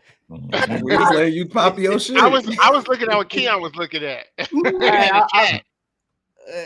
Hey, he just went mute. I was like, shit, is he? I thought you were still I was trying to let him talk, bro. Nah, bro. I ain't falling for that shit. Nah, God, I'm gonna hit my mute and pass it on. Y'all go ahead. You know what I'm saying? Falling for what, bro? What are you talking about? Oh, another trap for you to interrupt me again, my brother. You know what I'm saying? Kano, you asked the question. You said, do y'all think Tony Harrison can beat? Well, you asked the question. I just answered it, bro. But go ahead. I'm going on mute. I want to hear what you got to say, bro. I ain't gonna say nothing much, man. I'm gonna end it on this. Fundura's an overrated fighter, and he ain't shit. And he ain't get no title at 154. I said it. Okay. Oh shit. Okay. All right. I don't think. Hey, I don't think he So, beat them all. I was looking at I the agree. All About Touchdowns of Money Brown. I think my brother got a new channel. At first, I thought somebody was trolling Money shit. That's why I was looking in the chat like, who the fuck is this? What's happening with it, Money? Salute, I got to man. get you rinsed up on that new channel you got. What's up, Money? What He's it do? Yeah, And I got a please, lot of smoke for your ass. Yeah, I got a lot of smoke for your ass, Money. I ain't forgot. Tomorrow, I want your ass up here because we got to get into it. But man, Ricky, go ahead. Oh man, like I said, I think Tony looked great, man. Like people want to say that the dude wasn't nothing or whatever, bro. But Knockout said it, bro. He arguably beat Fundora in the last fight, bro. If we being honest about the situation, bro. Well, Fundora's not no monster. He can be beat. He can be stopped. We saw that. You know what I'm saying? We saw that. But like I said, in this particular, and this is why I always say, bro, with them European fighters, bro, they don't mean nothing till I see them come across the water. They don't mean nothing to me. I don't care what y'all say. The U6, all them people, until they come fight across the waters, bro, they not proven to me because it's different levels to the game, right? You got to be able to fight these American fighters and beat them consistently, not just one at a time. So, like I said, bro, Tony Harrison, bro, he fought like you coach it like Saturday night. He fought like you coach it. And shout out to the Lord to the Game Boxing Talk, like he said, bro. Work with them kids. I'm sure he when working with them kids, he sees some stuff that he didn't let his eat. Like usually, y'all know, Tony Harrison, he'll try to get flashy. He'll get he'll start posturing for the crowd. He ain't do none of that stuff this fight. He was focused all the way through.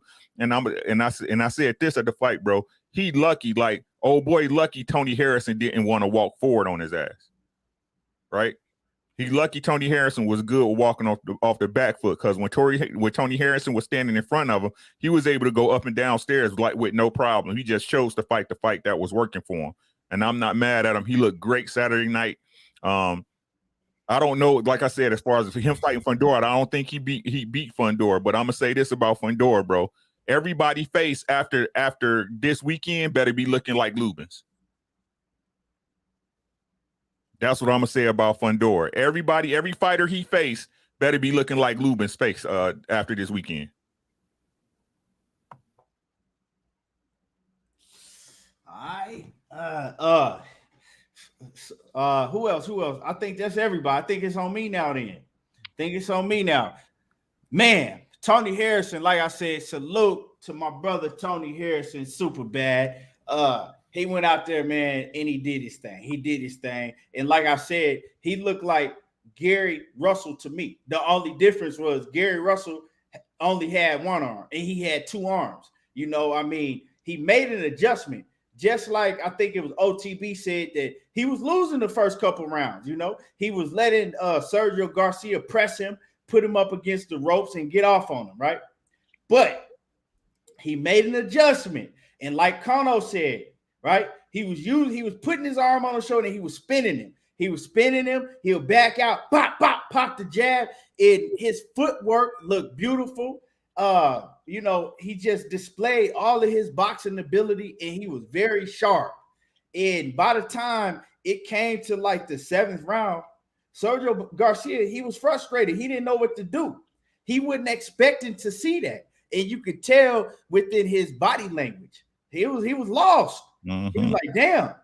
And you could tell he had never been in a ring with nobody that could box like Tony Harrison could. You know what I'm saying? Because if you look at Tony Harrison, how he fought Brian Peralta, the fight before this one, and you look at this Tony Harrison, day and night. You know what I'm saying? But see, that's the Tony Harrison that we know. We know that Tony Harrison that can box like that got good footwork, that know how to spin you and move you, right? We know that Tony Harrison. We just didn't know if we were going to see that Tony Harrison because he's been going through a lot. You know, his father passed. His father has been training him his whole career. And then he got with his brother. And I know a lot of cats out there in Detroit. You know what I'm saying? Some of my best partners is in Detroit and grew up in the gym with Tony Harrison's dad. And one of my partners was telling me, he was like, Tony Harrison brother don't really know that much at all. He's like, he don't really know that much. Hey, He Keith. said, Hey, Keith. He what up? His mom do. You know what I'm saying? Oh, yeah. Calling boxer from the audience, bro. Mom. Yeah, right. You know what I'm saying? But he was telling me, he was like, Tony Harrison, brother, he ain't really, you know what I'm saying? He picked up a couple things from their pops, but he don't really know that much. So you could tell in the last fight with Brian Peralta that Tony Harrison, a lot of shit that Tony Harrison usually using his arsenal, he didn't do it. And then you find out that, now he's made he made a switch. He brought in, I forgot his name off the rip. He brought in somebody in the training, and he's basically doing the training. His brother still do a little bit, but he had to bring somebody else in.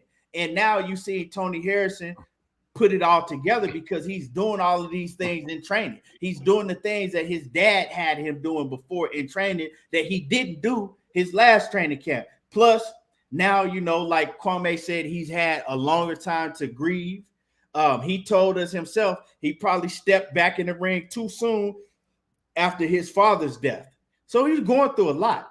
I want to see Tony Harrison continue to stay in the gym, continue to build. I don't know if he will, though, because the first thing he said he was going to do is take a long vacation with his wife and get the fucking.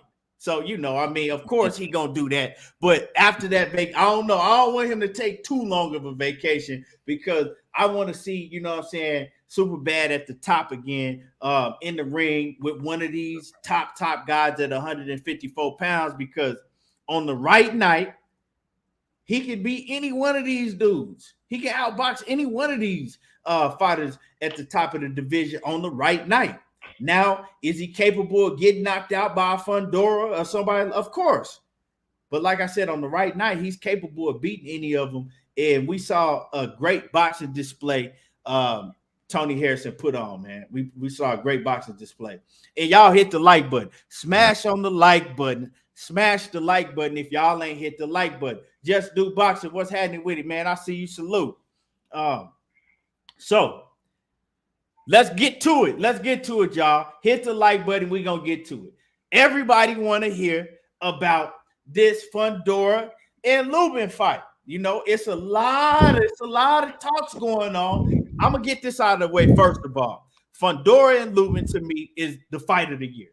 Any fight to be able to surpass that fight, like I told y'all, both of them got to go out on the stretcher because I don't see nothing surpassing that fight. That shit was ugly, and at times it was hard for me to watch it. But let's get into it. So the fight starts off, and the second round, my head drops. I said, God damn, you can't last more than 2 rounds? Fuck! Man, and all I'm hearing is knockout. All I'm hearing is knockout all in my ear. That's all I'm hearing. But we see Lubin get up off the canvas. He got dropped. And I'm talking about he got hit clean and he got hit hard. Real hard and clean. I'm talking about dead on the chin. Dead on the chin.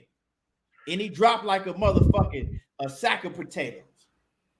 And he was hurt bad. The only thing that really saved Lubin, it was 2 things that saved Lubin. The bell for one, because it wasn't a lot of time left in that round. So that definitely saved him because if it had been a minute left in the round, I don't even think we'll be right here talking about this fight. You know what I'm saying? We'll be talking about it, but we'll be talking about it in a whole different. We'll be talking about how fucking weak goddamn Lubin is, how he got one of the worst chins and all of that. But that's not the case. The second thing that saved Lubin was his conditioning. He was able to come, he was able to get back, take his 60 minutes of rest, and he has great conditioning. And if you heard Kevin Cunningham was telling him throughout, some of the rounds, we in motherfucking dog shape. We in dog shape. Because when you're training with Kevin Cunningham, one thing you're going to be is in dog shape. You don't tolerate nothing less. That's why Lubin wasn't able to recover from when he got knocked out by Charlo because he wasn't in shape like that. He said he wasn't in shape, right? But he was in shape. He was able to recover.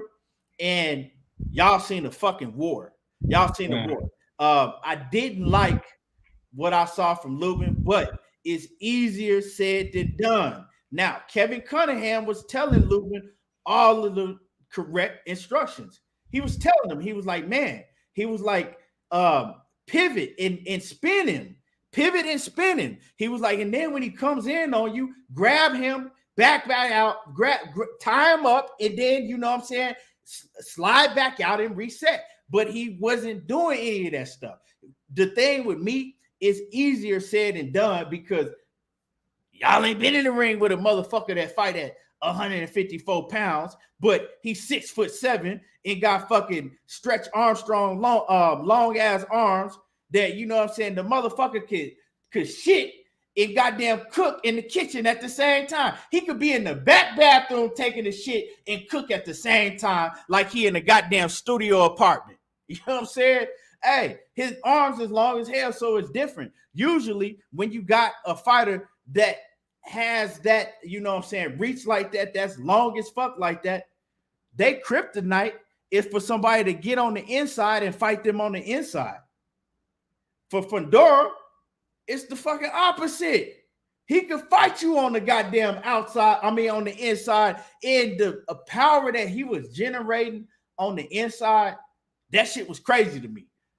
You know what I'm saying? You don't see a fighter that fucking long and skinny generate power like that from the inside.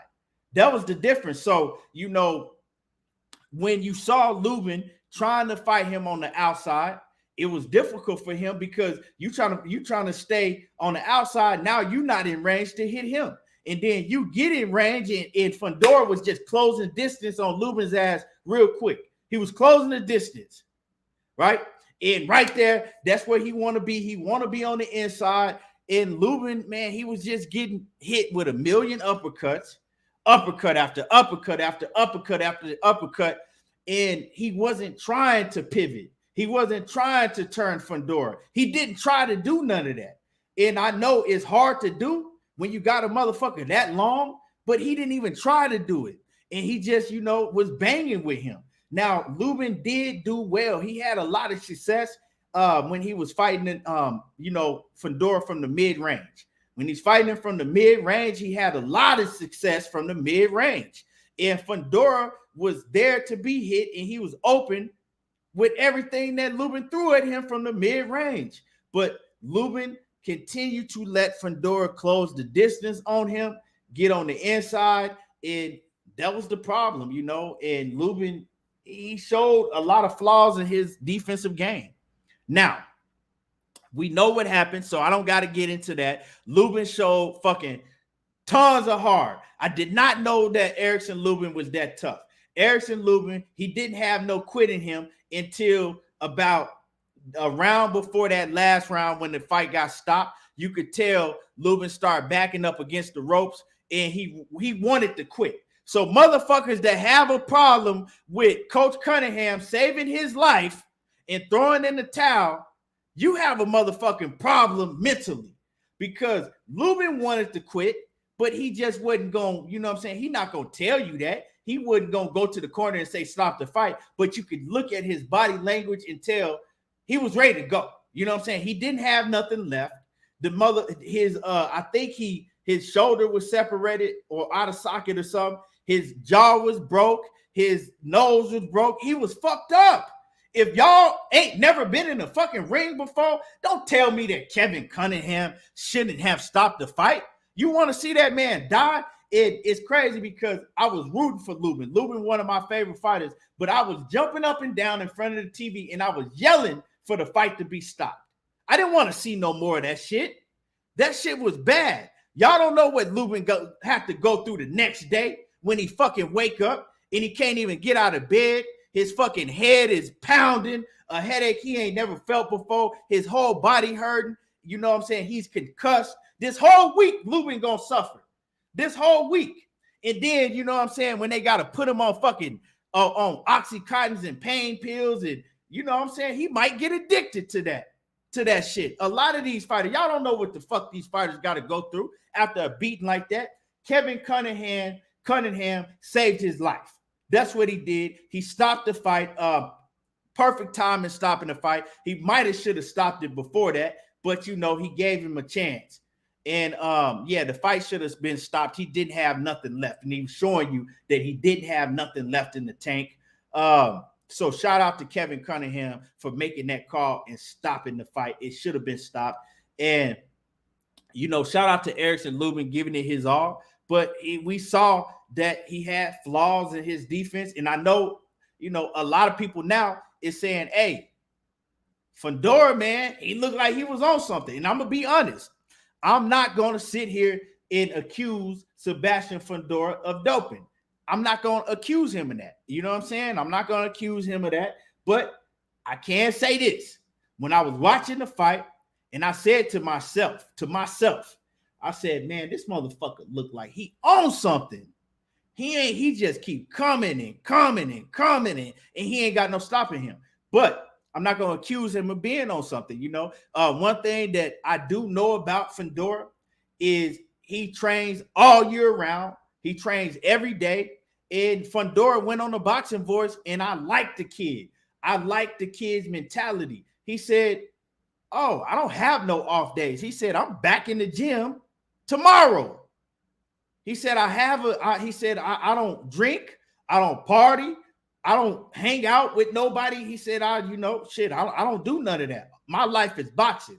He said, I train every day all year round. I have a whole gym in my backyard. So I think he got a whole gym, you know, in the back of his house. He don't have to leave to go to training camp. That's his life. And so what I'm going to do, I'm not going to accuse him of being on no PEDs, which, and I'm going to get into that in a second, and I'm going to let everybody else cook. But so I'm going to just say that he works hard, right? He works hard. And if you put in that work like that, it's possible to achieve what he's achieved, to have stamina like that, to have a gas tank like that. It ain't like we ain't never seen it before, you know. Does it make you think or make you have questions? Yeah. And especially when you find out it's no drug testing in that fight. Yeah, you're going to have questions. But see, that's not on Sebastian Fundora. We're not going to put that on him. That is not on Erickson Lubin, right? That's when you having a fight at that level. Why is it no drug testing? Why isn't it drug tested if you fighting at this fucking level? It should be drug tested. Now, the only drug testing that they have is, I think he said that they drug test them after the fight, right? After the fight, they get before, like one time before and one time after. But see, if y'all don't know about PED use, a lot of steroids, a lot of diuretics, all of that shit, right? How that works. Because a lot of people say, oh, well, they still get tested. It don't mean nothing if they doing it after the fight, because anybody that knows about this type of stuff, right? You reap the benefits already and it's out of your system. A lot of that shit you cycle on, right? So you have to stop taking it anyway. You know what I'm saying? And so when they drug test you and they piss test you or whatever, it's not showing up in your system. And then you take other things to mask it, so it doesn't show up in your system. That's why when they test you randomly, like they're supposed to be doing, when they can come and test you randomly, that's why all these fighters get caught, right? Because they haven't got a chance to cycle and get off. So when you're getting tested after the fight, they already reap the benefits. You know what I'm saying? Throughout the whole trade, they've already reaped the benefits. That shit ain't showing up in their system no more. So that's how that shit works. But I'm not finna blame him or Erickson, because if you say, oh, well, if it wasn't no drug testing, he was on PEDs. Well, you got to say the same shit about Erickson Lubin, because it wasn't no drug testing for neither one of them. You see what I'm saying? It wasn't, I mean, that go for both of them. So I'm not going to say that, but I understand how people can question that. And this is the thing that you put out there. You put it out there to be questioned when it's no drug testing in the fight. Why are they letting fighters fight on TV, on Showtime pay-per-view, getting paid all this money in eliminator bouts, and it ain't no motherfucking drug testing? That's a problem with boxing. It ain't a problem with Sebastian Fundora. It ain't a problem with Erickson Lubin. It's a problem with boxing. But see, these fighters need to start standing up and saying, hey, I'm not going to accept this fight unless it's drug tested. Now, when Fundora was asked about it, he came out and was like, yeah, it wasn't no drug testing. He said, and I wonder why it wasn't drug testing because I asked for it. I can't call him a liar. I got to take the man for his word. What you got to do is you got to take a man for his word until he does something to prove you different. Can't sit up here as a man to call that man a liar when he ain't never done nothing to show me that he was a liar. Boxing got a problem, and it ain't Fundora, and it ain't Lubin. They need to start drug testing, especially on this level. But yeah, so I'm not gonna say all of that, but you know, if you question, oh man, I think he was on something, or I think they was on something, or that shit, well, that's the door you open when it's no drug testing. That's just what it is, you know. And I'm gonna pass it, but first I'm gonna go to Zenith 360. My man, hold on. Zenith 360 says, didn't Jermell just say that he complained that the WBC didn't test despite he asking? This was a WBC eliminator. They've been lack on, he said, they've been lack on they tested ever since they increased computerol limits. Yeah, man, it's fucked up. And I appreciate you, Zenith, coming in here with that super chat. It's fucked up. Oh, yeah, no doubt, Connor, we appreciate you. But you know, whoever went, so I'm gonna do it in the opposite order this time. So whoever went last, we're gonna go from the opposite order that we went from last time, and I'm gonna let y'all cook. But I'm gonna say this, right? I hope that Erickson Lubin, he can bounce back from this. I hope that his head can bounce back mentally, right? Because I don't think Erickson Lubin will ever be the same after a fight like that. He never gonna be the same again. But I hope he can bounce back, you know, somewhat. And y'all could go. I'll go last, fellas. Y'all go ahead. I think it's on Ricky. I think Ricky went last, so I think it's on Ricky. Yeah, man. I think the fight. It's kind of like what Knockout said, bro. Like, I think we all knew what, especially looking at the way that Lubin was implemented early in the fight, bro. You could see with Fundora, bro. Like I said this on my channel, bro. When I analyze this fight, you can't fight Fundora at long range or close. You got to be like in the mid range, right? That middle area, right? How I said is like it's behind Fundora's wrist, not close to him, right? But if he throw a punch, you have to line up behind his wrist. And we saw in them early rounds, round one, even after he got hurt, first, second, third round, bro, we stayed in that mid range. He was able to hit Fundora with clean ass body shots consistently. But he was staying in the middle, and just like you said, Keon, he was pushing up. Fundora was pushing up, and Lubin obviously didn't have the feet or the skills to stay away from him, right, or to keep him off of him.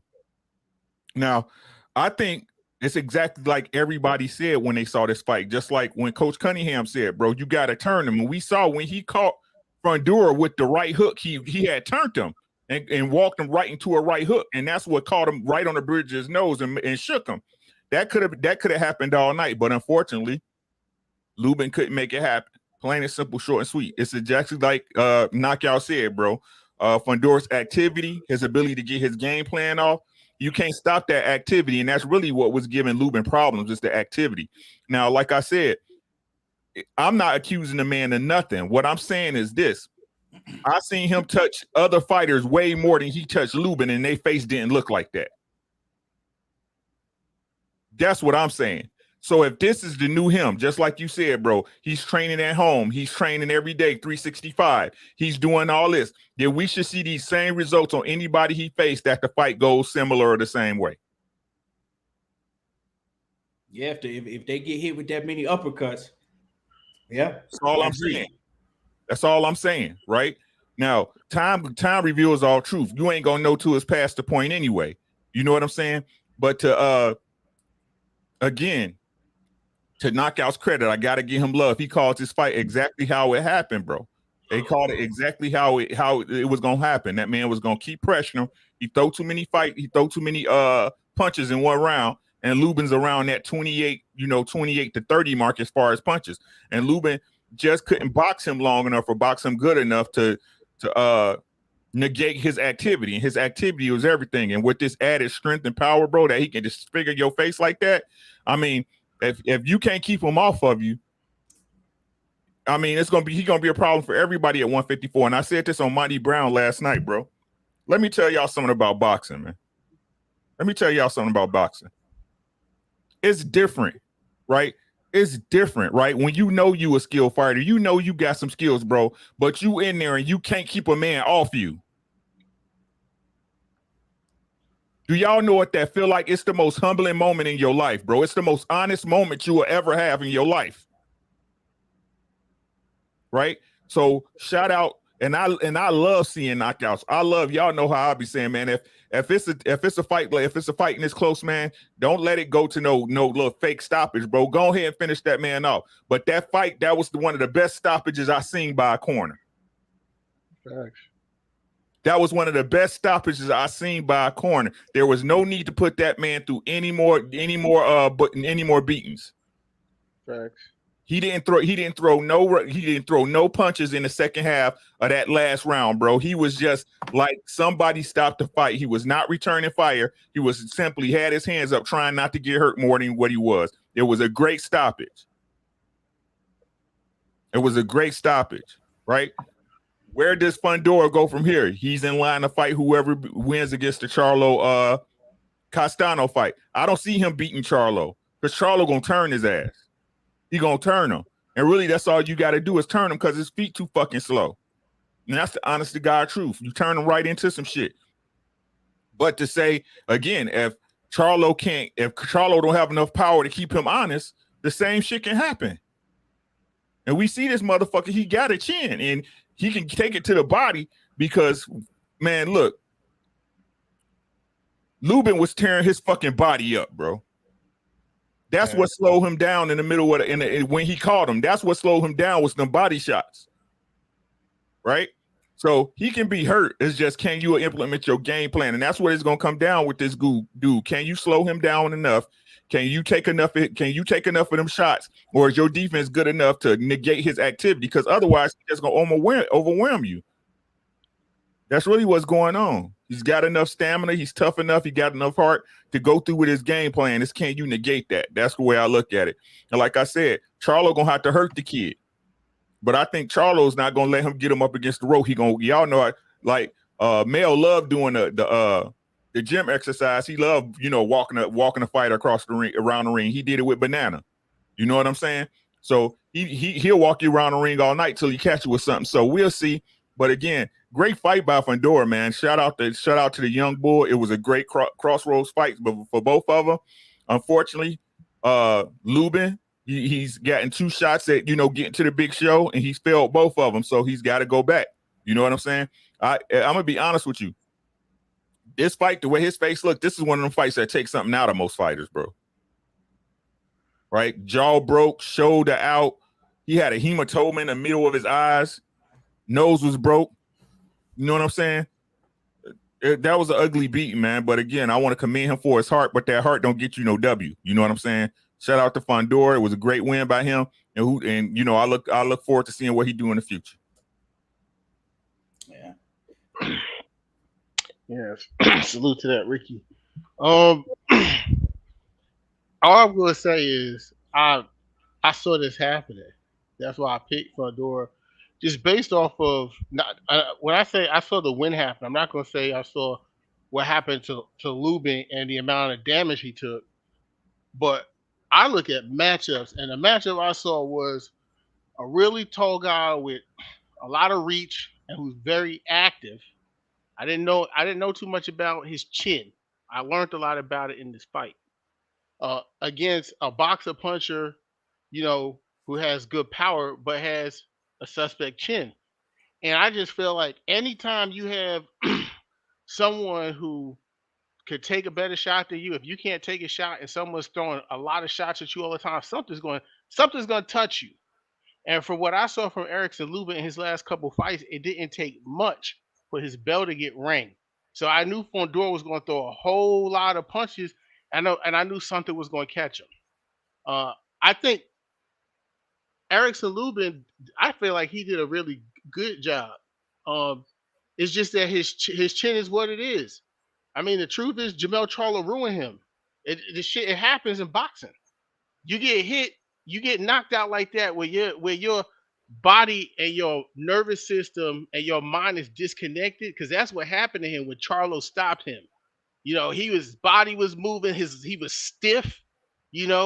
Like he was out cold. That shit could change anybody. So your brain is shaking and shit like that. He wasn't the same from that ever, and I saw that because I saw small shots that would touch him and he would get hurt. And I salute him though, man. He showed a lot of heart. I learned a lot about Erickson Lubin in this fight. Even though I bet against him just based on matchups, man, is kind of hard not to tip your hat off to Erickson Lubin, the way that he performed and the heart that he showed. Because I mean, look, let's just keep it 100.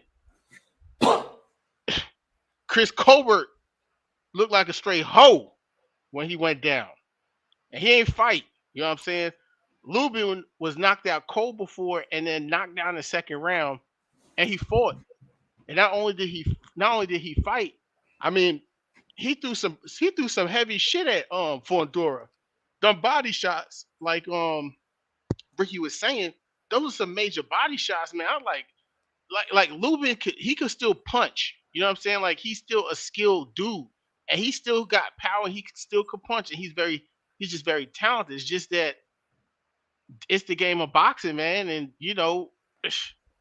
his chin fucked up. It just is. It's just fucked up. And Fundora, I saw a lot of holes in his game as well. On defense, there was quite a bit of holes. But what makes it kind of scary though is there ain't many people at 154 that punch as hard as Lubin. And he took a lot of that shit. You know what I'm saying? If Lubin would have landed those type of punches he landed on Fundora, on Tony Harrison, Tony would have been asleep. You know what I'm saying? So there's not many people who could punch like Lubin, and Fundora took it. I mean, he went down. If he would have never went down, then someone would have said, all right, maybe he would, drug test and stuff. But he went down. You know what I'm saying? And he got up like a true boxer. And there was more time in his round than there was when he went down, than there was time in Lubin's round, the second round, because there was no time left when Lubin got back up. Like, he was saved by the bell, really. It was just a great fight, man. It was a great fight. A salute to both of those warriors. I feel really bad for Erickson Lubin, and this is from the heart. With Erickson Lubin, I think he need to take a long break from boxing. Like, he need to take, at minimum, Erickson Lubin needs a year off of boxing, at very minimum. Because he took too many shots to his head. He took too many shots to his head. Just way too many. Your head is not, like Wilder say, your head is not made to be hit. You know what I'm saying? He got a brain in there. And no matter how much people is saying, oh, he's a warrior, this, that, this guy should. Erickson Lubin been knocked out cold before, and now he took, like, how many punches he took to his head? It's probably over 200 punches, 300 punches to his head. He took a lot of blows to his head.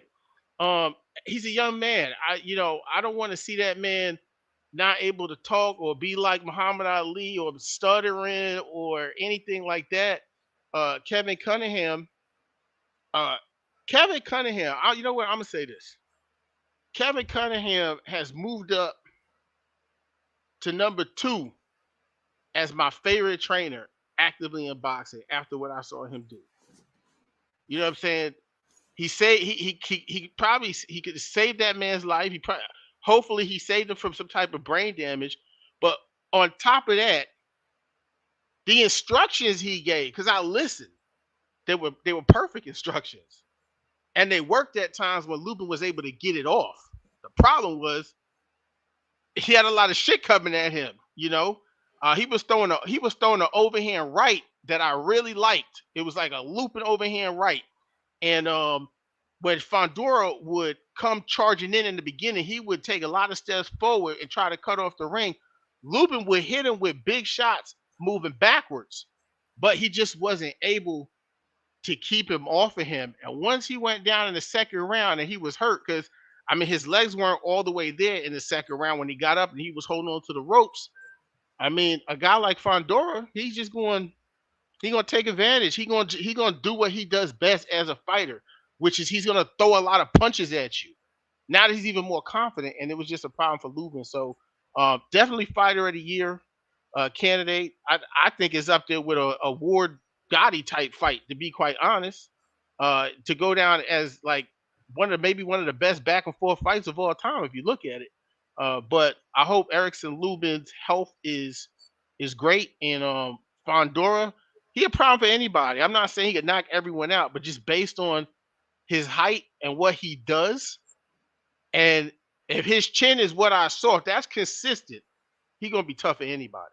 Yeah, yeah, that's for sure, for sure. Let me get to who next. Is it Culture or OTB? It don't matter, coach. You want to go? Go ahead, OTB. Go ahead, bro. You can go. Well, shit. I finally found out why Fundora fight with in the pocket. Shit, because he can keep his feet up under him. Hell, and as long as he can keep his feet up under him, then he got 60 to 80 inches that he got to fall to the ground. So, but I damn sure you could tell that Kevin Cunningham them wanted to keep him on his back foot. They just underestimated how much energy it would expose to play the angles and to get away from him that whole fight. But when he did put him on his back foot, he had success. He knocked him down. I don't never want to see Lubin fight again. Shit, you got a broke jaw. That jaw gonna break at the first hook you take, man. And I agree with loyal to the game. I don't want to see him walking around with Parkinson's. But my main take that I noticed was shout out to Kevin Cunningham for ending the fight. But they threw ice at him, and if y'all remember back when Jermell Charlo knocked him out, they threw chairs at Charlo now. After he knocked him out. Yep.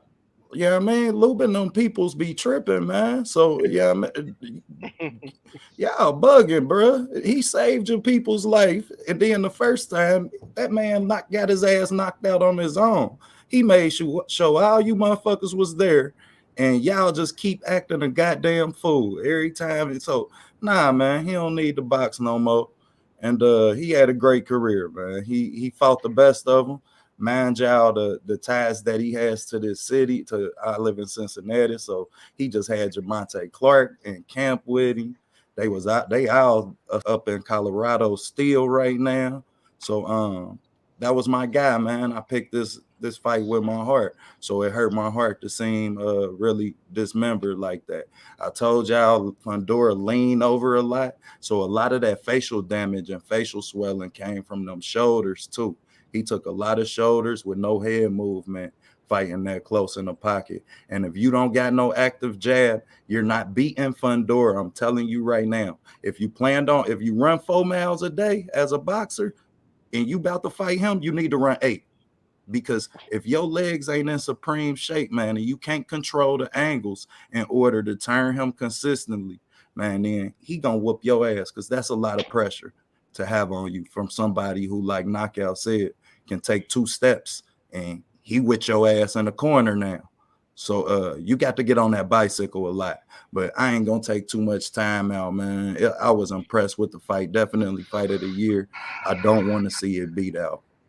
Yeah, I agree, man. That shit was it was hard to watch at times. It was hard to watch. We think we want to see a fight like that, but shit, it was hard to watch, especially when it's somebody in there that you fuck with like that. Knockout coach, one of y'all could go. I'll go now if Knockout don't want to go. He want no, go ahead, coach. I'm gonna go last. Go ahead, coach. He this is what happened with Erickson Lubin. First of all, his feet are slow. He's not moving his feet the way he should. The next thing is the reason that Fundora fights the way he does is because he has to fight that way. He has to fight inside because he's easily countered from mid-range and even long range. He's easily countered because of the fact that it takes him longer to get his hands back to his head, and he don't have good head movement. He moves his shoulders, but his head doesn't move that much. His jab is not good, and his feet are slow. So he has to fight. You saw the counters. Every time Erickson Lubin would counter him, that's when he would catch him with some hard shots.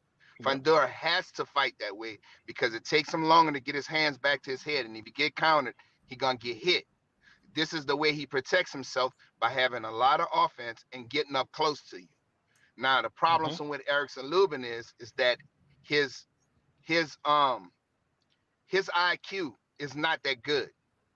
And the reason I say that is because, first of all, how can you continuously get hit with an uppercut because you're squared up? You don't have 1 foot forward. That means he has every opportunity to uppercut you every time because you're not to the side. So that's why he kept getting hit and he never adjusted. Like, why are you squaring up? This guy can fight inside. He's a very good inside fighter. You got hit 1,000,000 times with uppercuts. That shit is unbelievable to me. You don't move your feet. You don't turn them. You don't use your arms to control his arms and his body to move out of the way. And whenever he was using the jab on the outside to the stomach to keep him from coming in, why did you stop doing that?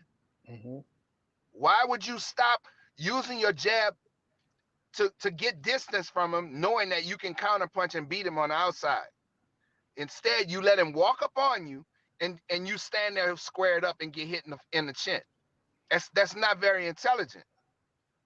You know, it was an entertaining fight because of all the action, but it wasn't a good display by Erickson Lubin as far as him being smart. He's not smart. And I know y'all said that Fundora would stop Tony Harrison. Well, I beg to differ on that. And the reason I differ on that, because Tony Harrison is a very smart fighter. Now, if he gas out, Fundora gonna whoop his ass. Now that is true, because Fundora motor don't stop. And as far as that jacket of PEDs, I'm not gonna put that jacket on that man at all. And the reason I'm not gonna, and Ricky said, if that's the case, we got to put that jacket on Errol Spence, because that motherfucker throw 100 and something punches a fucking round. You understand? That dude just stays in shape, and he does what he do well. That's it. And motherfucker got his motor don't stop. And it's the same thing with Errol. Errol motor don't stop. And motherfucker throw punches all night long. And I don't believe. And the reason Erickson Lubin looked like the fucking mask or Lieutenant Commander Worf is because you kept your fucking head right there and you squared up. You fucking squared up and let this man continuously hit you with uppercuts. That is the dumbest shit I ever seen in my life, bro. That's not very intelligent.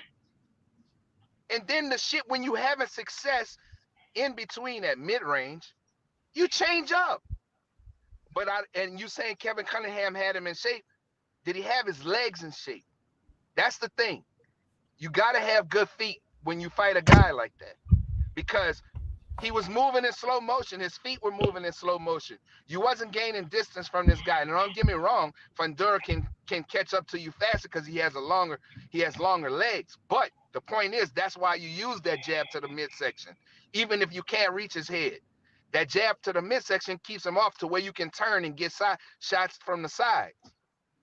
So Erickson Lubin wasn't very smart and intelligent in this fight. It was entertaining as hell though, but it shows that his boxing IQ is not there. If you can get punched, I don't know how motherfucker punched me with an uppercut maybe once or twice, but continuously, this motherfucker's going to uppercut me 100 fucking times, and I'm gonna sit there and take it.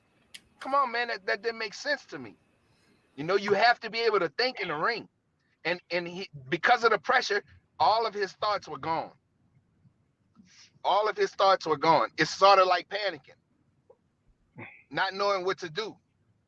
Well, you saw what when you was having success. You were countering him, and because his hands were slow on the outside, you were countering him. and he's easy to counter. He has a lot of flaws. Fundora has a lot of flaws. And the reason that he would lose to Jamel Charlo is because Jamel got good legs, bro. Jamel legs is strong, and he gonna move. He not gonna let you just get up on him like that. It's not gonna happen. And he gonna keep that hard, sharp jab to your midsection to keep you off of him. So that's not gonna happen that way. And then if you get hit by Jamel Charlo, he done been remembered now. He's been knocked down once now. So his brain got rattled, but he was smart enough to take a knee. That was one thing he was smart about. So that's just my assessment on it. Erickson Lubin IQ is not very good. That's just my assessment. Because he wasn't using a jab to the body to keep his distance. And Fundora's strong, bro. Don't get it twisted. He's skinny, but he's strong, bro. That's it. That's all I got to say. And congratulations. And congratulations, knockout. That's what I wanted to tell you, brother. Yeah, you damn sure called it, not. Yeah, he called it. He gonna let you know that too. Go ahead, knockout. I'm gonna give you a shine. Your shit, bro. Go ahead. Talk your shit, bro. Knockout. Take all your shine you want to. You deserve it. Go ahead. Hold on. In all seriousness, bro, the first thing I want to say is Erickson Lubin proved that he a warrior. He got heart beyond a lot of these fighters and a lot of people's favorites, and he deserves all the credit in the world. And I wish nothing but him getting better. You know what I'm saying? Like that shit was hard to watch at times. A couple of things, man, that I really want to address because we all saw the fight. This notion about loaded gloves, bro, I need people to just like take that shit and miss me all the way with that shit. Like, I need y'all to understand something. Like you saying, well, if he hit somebody else that many times, they need to have the same type of face. But you got to flip that shit on his head, and you got to understand.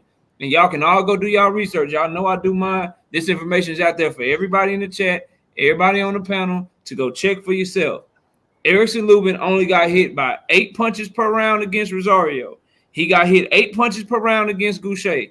He got hit 6 punches per round against Gallimore. He got hit 1 punch per round against Atu. And he got hit 3 punches per round against Ish Smith. And we all know he got knocked out by Charlo in the first round. Fundora caught his ass with 28 punches per round, bro. Yep. That's why his face looked like that, bro. Absolutely. He don't get hit like that. So all this shit about loaded gloves, until you can show some proof, miss me with all of that shit, bro. I'm not trying to hear that shit. It takes shine away from the fight. It takes shine away from Sebastian Fundora. And we should all be talking about this fight, as Kwame said, and Keith said, for fight of the year right now. We'll see what happens later on in the year. But let's give the fight the recognition that it deserves, and let's not bring up the bullshit without any proof. That's the first thing. As far as the actual fight, a lot of the keys that we all spoke on, they showed up. And I would like to say Coach and OTB and Key, they was right too. Because the game plan that they was talking about, Lubin did that shit to perfection the entire first round. The entire first round, I'm looking at that goddamn fight like, bro, I'm about to be wrong than a motherfucker. I'm about to be wrong in this shit. Then, all of a sudden, Lubin got too confident. As Coach was saying, that ring got cute. Like, if some shit is working, why the hell you go away from it, bro? That shit was working so beautifully. He was stabbing Fundora down to the body. He caught him with some mean-ass right hooks in that first round. Then the second round, he doing kind of the same thing. But then in the second round, he like, shit, I'm good. I'm finna go inside, show him what it is. Boom, uppercut. He get put on his ass. Whole fight changes. He can't keep Fundora off of him for the entire rest of the fight. It turns into a war. And I told you guys, in a war, I got Fundora, bro. That's how he fight. You go watch all his fights. That's how he fight. Lubin don't fight like that. And all of the people that because I've been reading the chat as y'all been talking to, bro. Everybody talking about following instructions and shit. The instructions that were given to him were to turn him, box him, stay on your back foot, come in, start down low, work up top, get back out, turn him again. Number one, you try and turn a motherfucker that don't want to turn. Number two, that shit take a lot of energy. And it's Fundora in there too. And Lubin, it's hard to listen to a motherfucker when you tired, bro. It's hard to implement that type of game plan. You know what I'm saying? So while I understand what y'all are saying, the key mistake that he made in that fight was in that second round when he got too overconfident. If he would have stuck to the game plan from the second round, we might be having a different conversation up here on this panel today. But since he didn't and he got too confident, which I don't know why with a vulnerable chin like his, you would get that confident, but he got too confident, got on the inside, left his chin right there, got caught with an uppercut, got hurt, was never the same. Now, as far as how the fight, yeah, what up? Because I want to say one thing. Why you say he, just like you said, he got comfortable when you know you got a suspect chin, and you know what else happened? He underestimated that man because of the way he looked. That's what happened. And I want to tell that's a fact. And I want to tell everybody, like, bro, you don't underestimate a motherfucker that's 6'5" that can make 154 pounds. He has genetic advantages over all these fighters that you just can't teach, bro, that you can't prepare for, right? So everybody in 154, don't underestimate it no more. Hopefully, y'all learned a hard-ass lesson through Erickson Lubin. But as the fight progressed, he's wearing Lubin down. He's landing on Lubin. Lubin's landing on him. You know what I'm saying? And it's a great fight, but Fundora is clearly getting the better of it. Now, I don't know how the cards had Lubin up at the time of the stoppage, but it was clear if that shit continued, he probably wasn't going to win another round because he had stopped throwing punches altogether. But Lubin, to his credit, bro, in that 7th round, what I saw, and I don't know if y'all see it different, I really felt like I was watching a man fight for his life, bro. I really felt like I was watching a man who like, oh, shit. Yeah, that's what he was doing. I'm in this hole about to die. Like, this motherfucker is killing me in here. Because if you remember, before he knocked Fundora down, his face looked normal going into the 7th. And with 1 minute left in the 7th round, bro, Lubin looked totally disfigured, bro. He got his ass whipped in that 7th round. And to his credit, bro, that man was like, man, I ain't finna go out like this. He caught Fundora with some shit and boom, put his ass on the ground. I'm like, all right, bro. I looked over to my wife, man. She'll tell you, bro. I say, look, if Fundora gets up and he can shake this shit off, Lubin ain't got shit left. He has nothing left, bro. And then that 8th round, when Fundora just went back to work as usual, I'm like, oh, he either gonna stop him or he ain't gonna win another round. And he went ahead. He got the stoppage. And the keys just they were what we said they were gonna be. Y'all like, who gonna be able to implement their game plan and make the fight they fight? Fundora was able to do that. Lubin fought valiantly, but he just fought the wrong fight. And it all started to me in that 2nd round when he got overconfident and he didn't stick to the game plan. And that's and Kwame's pointed out so greatly, bro. Like, that's when right after the 2nd round, you could see how pissed off Cunningham was. He literally yelled at Lubin, like, bro, what the fuck are you doing, bro? You go on the inside, you run, you outboxing him, you're doing everything we want you to do, and then you go on the inside and you get caught because you're not doing what we told you to do. And he could never get it back, bro. He could never get it back. But salute to him, man. You know, I'm sure we'll talk about what's next for him. I don't want to take up too much more time, but I believe Fundora deserves his credit. He deserves his flowers, and everybody know how I give it up, bro. You show me some proof. You show me that motherfucker cheating for real, bro, you ain't gonna find nobody that's gonna be on his helmet harder than me. But until then, bro, let's get that young man his credit, because everybody in this damn chat, if you make a cold ass comment that's a great point and it's something that nobody thought of, y'all motherfuckers gonna want your credit for that shit. If somebody on this panel make a cold ass video with a good ass subject that ain't nobody talked about, they gonna want their flowers for that shit. So until proven otherwise, bro, get that man his flowers, bro, and move on to the next. Because by doing that, you giving Lubin his flowers too. Because Lubin fought, it's a lot of people that would have gave up, bro. And he proved that he ain't no quitter. And he proved that chin shit. Like, y'all can talk about my chin, but you gonna damn near have to kill me, or my coach gonna have to stop this fight, because I ain't gonna stop coming. And I'm dangerous even when I'm hurt. Even when my jaw broke, my shoulder dislocated, my nose broke, all that shit, I'm still gonna put your ass on. I'm still gonna put you on your ass. I saw that, but it ain't open up. So, you know, that's all I got on it, bro. Great fight. Errol Spence and them got a lot to live up to this weekend, bro. They got a lot to live up to. They set the plate. They set the table properly this past weekend. And so, man, what a great weekend of fights. And I can't wait to do it all over again this weekend, bro. Yeah, man, I agree with you. You got to give him his credit. You can't just take credit away from him and put a jacket on that kid, you know. I mean, I understand people have questions, but you just can't say, oh, this is what it is. Nah, you can't say that. And gotta say, man, at some point in that fight, man, I definitely seen something that everybody pointed out, man. So salute to the guys, man. Yeah, man. Yeah, for sure. Y'all always on point. I was about, man, I'm finna have to tell Coach and Keon they was right. Erickson Lubin went out here and clearly beat the shit out of this dude in the first round. And then he was clearly like doing good in the second round. And I'm like, oh fuck, I was wrong. And then he got caught with that uppercut. I was like, okay, we got action. We got that second round. I said, man, I know fucking Lubin ain't gonna go out like this. This some bullshit, bro. I was like, and you was right. He did not go out like that. You was right to the motherfucker. He did not go out like no chump at all. Yeah, man. But he didn't go out like button. But he went out doing stupid shit though.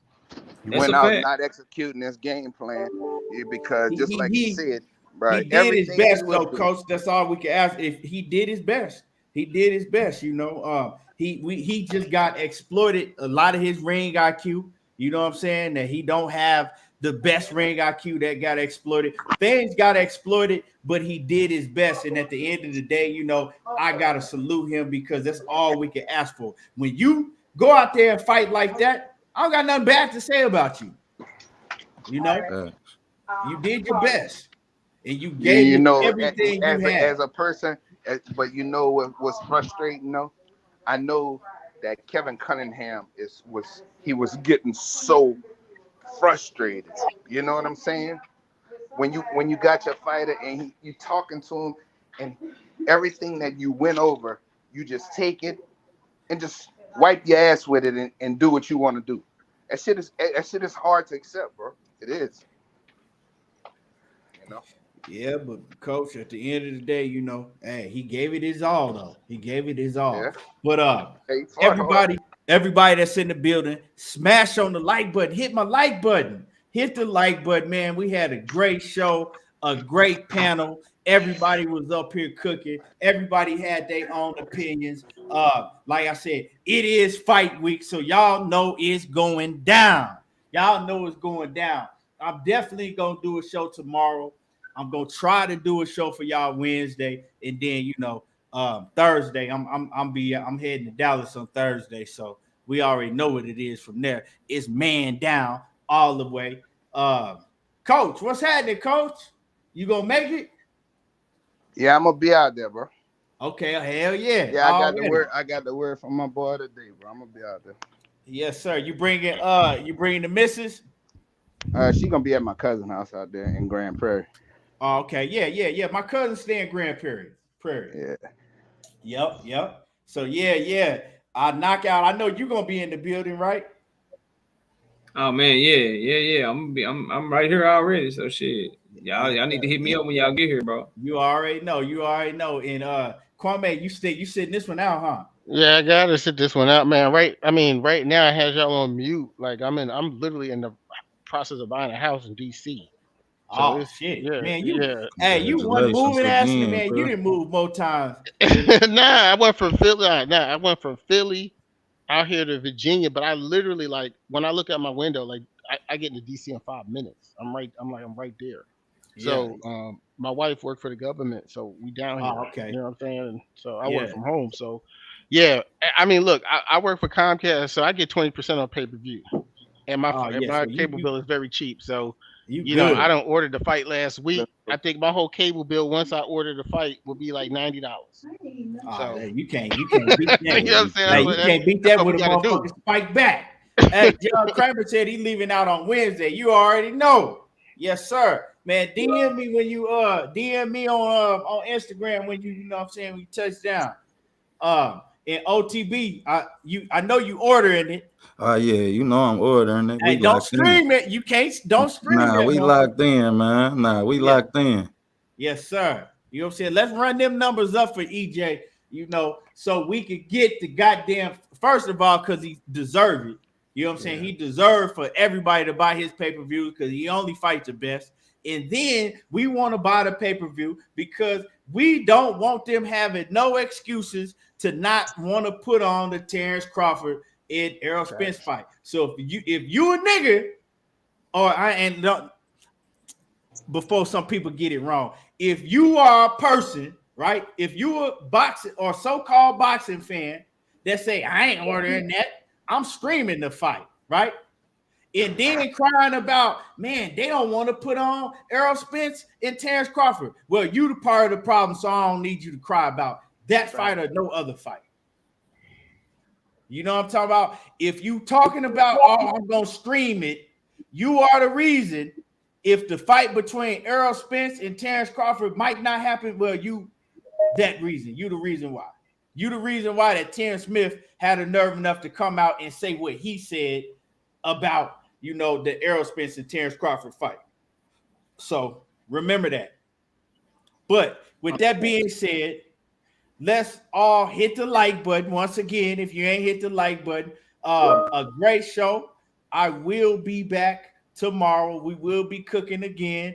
And I'm gonna go around the panel and let everybody get their last words. And Cassandra Mason says, y'all gotta take pics, go live, safe travels. Those are the going to, she says, those are going to the fight. Those who are going to the fight, turn up. Yeah, you already know it's finna go down.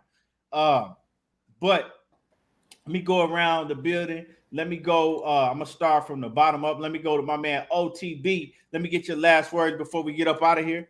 Let them know where you find you at. Man, salute to the guys, salute to the panel, man. I always appreciate talking that shit with y'all, man. Appreciate you offering the platform, Keith. Always 100. We got OTB boxing class 1-on-1. Get there, man. We got Errol Spence. You got shit about to drop in the morning, man. Dylan White and Tyson Fury. Then we gonna end off the week with Oscar Valdez and Shakur Stevenson. So we got a lot of fight film we gonna get to this week at OTB boxing class. I always accept the new students, man. And quit watching boxing, waiting on people to get punched, man. Pay attention to what these guys and we telling you. Yes, sir. Salute. And y'all make sure that y'all go sub to OTB boxing class. Make sure that y'all go sub to the brother. And shit, it skipped. So yeah, y'all just go in whatever order y'all want to go in. Shit. Hey, Yeah. shout out to y'all brothers. Oh, go ahead, coach. Go ahead. Key, when I get in town, bro, I'ma holler at you, brother. Knock out, I'ma holler at you, brother. Me and the wife Getting gonna down here go to to the city, Lake bro. Charles Thursday. Huh? I said, y'all be safe getting to the city, man. Yeah, they ain't a bad ride. I'm going to Lake Charles first, so go see my mom out there and on Thursday when my wife get off from work, and then we'll be making that little trek out there to Dallas. Yes, sir. Yeah. So Appreciate y'all you. brothers be easy, man. I'ma holler at y'all, bro. Yeah, appreciate you, Coach. Great show. And I'm gonna go to my man Knockout now. Knockout, man. Let them know where to find you at. Let them know what you got going on for the rest of the week. Man, y'all can find me right here on YouTube, Knockout Boxing 86 TV. We live every Wednesday night, 7:30 p.m. Central Time. We discuss the hottest topics in boxing. Then we do our prediction show every Thursday night, 7:30 p.m. Central Time. Y'all don't want to miss this one, man. It's going to be a good one. We're doing the whole PBC card. Then plus I'm going to do a couple of fights from the zone card. Alicia Baumgardner fighting, Conor Benn fighting. So we'll be doing those too, man. So we got a busy week this week. You can also catch me live with KC Boxing Network Sunday mornings at 9 a.m. Central Standard Time. And then we drop videos every day too, man. So y'all go check all that shit out, man. Smash the like button for the homie Key one time. And if you don't do nothing else this weekend, man, watch boxing and pay for it, bro. Right. Pay for it. If you can't go to the fight, order the pay-per-view, man. So we can get the fights we want, bro. That's all I got, man. Yes, sir. And yeah, big dose. Yeah, OTB, he from Cincinnati. Yes, sir. And Smooth Groove, man, I appreciate you. Appreciate it. And before I give it to Kwame, I want to thank everybody for giving me the over 15K subs. I really do appreciate Hell yeah, that. Congratulations, really, bro. Hell yeah. I really do appreciate that. You know, I appreciate all the love and support, and we're gonna keep on grinding, you know. But Kwame, the road man, to 100K. Right, already. And Kwame, man. Let them know, man. Let them know. I know you got something popping this week. Oh yeah, absolutely. OTB and I, we gonna make our debut tonight at 9. So tune in for that. I think it's gonna be fun to see a different style, different personality on the show. So I can't wait to see how that goes. Salute to you, Knockout and Keon. Both of y'all shows, man. Fire, fire, man. I'm so appreciative to be part of y'all panels. Uh, this weekend of boxing was a great weekend for the sport. We got new exciting contenders in Fundora, something to look out for at 154. Just his height and everything. He's just good for the sport, just period. You know what I'm saying? So, uh, salute to Erickson Lubin as well. Hopefully he recovers, makes a full recovery, and makes some real, key decisions about his boxing career and just his health and his life overall. I definitely like praying for that dude right there. And you already know, Team Spencer don't make sense over here. So I'm excited about this weekend, without a doubt. Uh, Look, people can say what they want, but I'm a guy who I don't just make my predictions or make choices just based off of what I see. It's kind of my overall view and how I feel about a situation. And I honestly feel that Errol Spence is going to give us a real special performance this weekend. Uh, and everyone should be buying the fight, because if you're a fan of boxing, I don't see how you can't be a fan of Earl Spence, and just his comeback to the sport and how he came back to the sport, and the people he's fighting after injury threatening his career, and to see that guy go from those pictures in that car accident to the type of shape he's in now. The media workout, because I looked at that media workout and the one with Danny Garcia. Man, it's night and day. I really study film. It's night and day, man. So make sure if you ain't there, make sure you support the sport by paying for the pay per view. And like I said, salute you, everything boxing, Keon, my man. I'm out of here. I appreciate you. And Kwame, do me a favor when y'all go live tonight, because I be doing a lot, man, especially around that time. Send me just share your joint to my text message, right? Just send it so I know that y'all on live. I got you. All right. And everybody in the building, I appreciate everybody for coming through. Another great show. We will be back, and y'all already know how I do. And I want that smoke with Money Brown TV and my man Smoke. I need that smoke because I promise y'all I had smoke for both of my brothers. So we out, and y'all already know how I do. There you go, talking that boxing again. And I'm gone, y'all.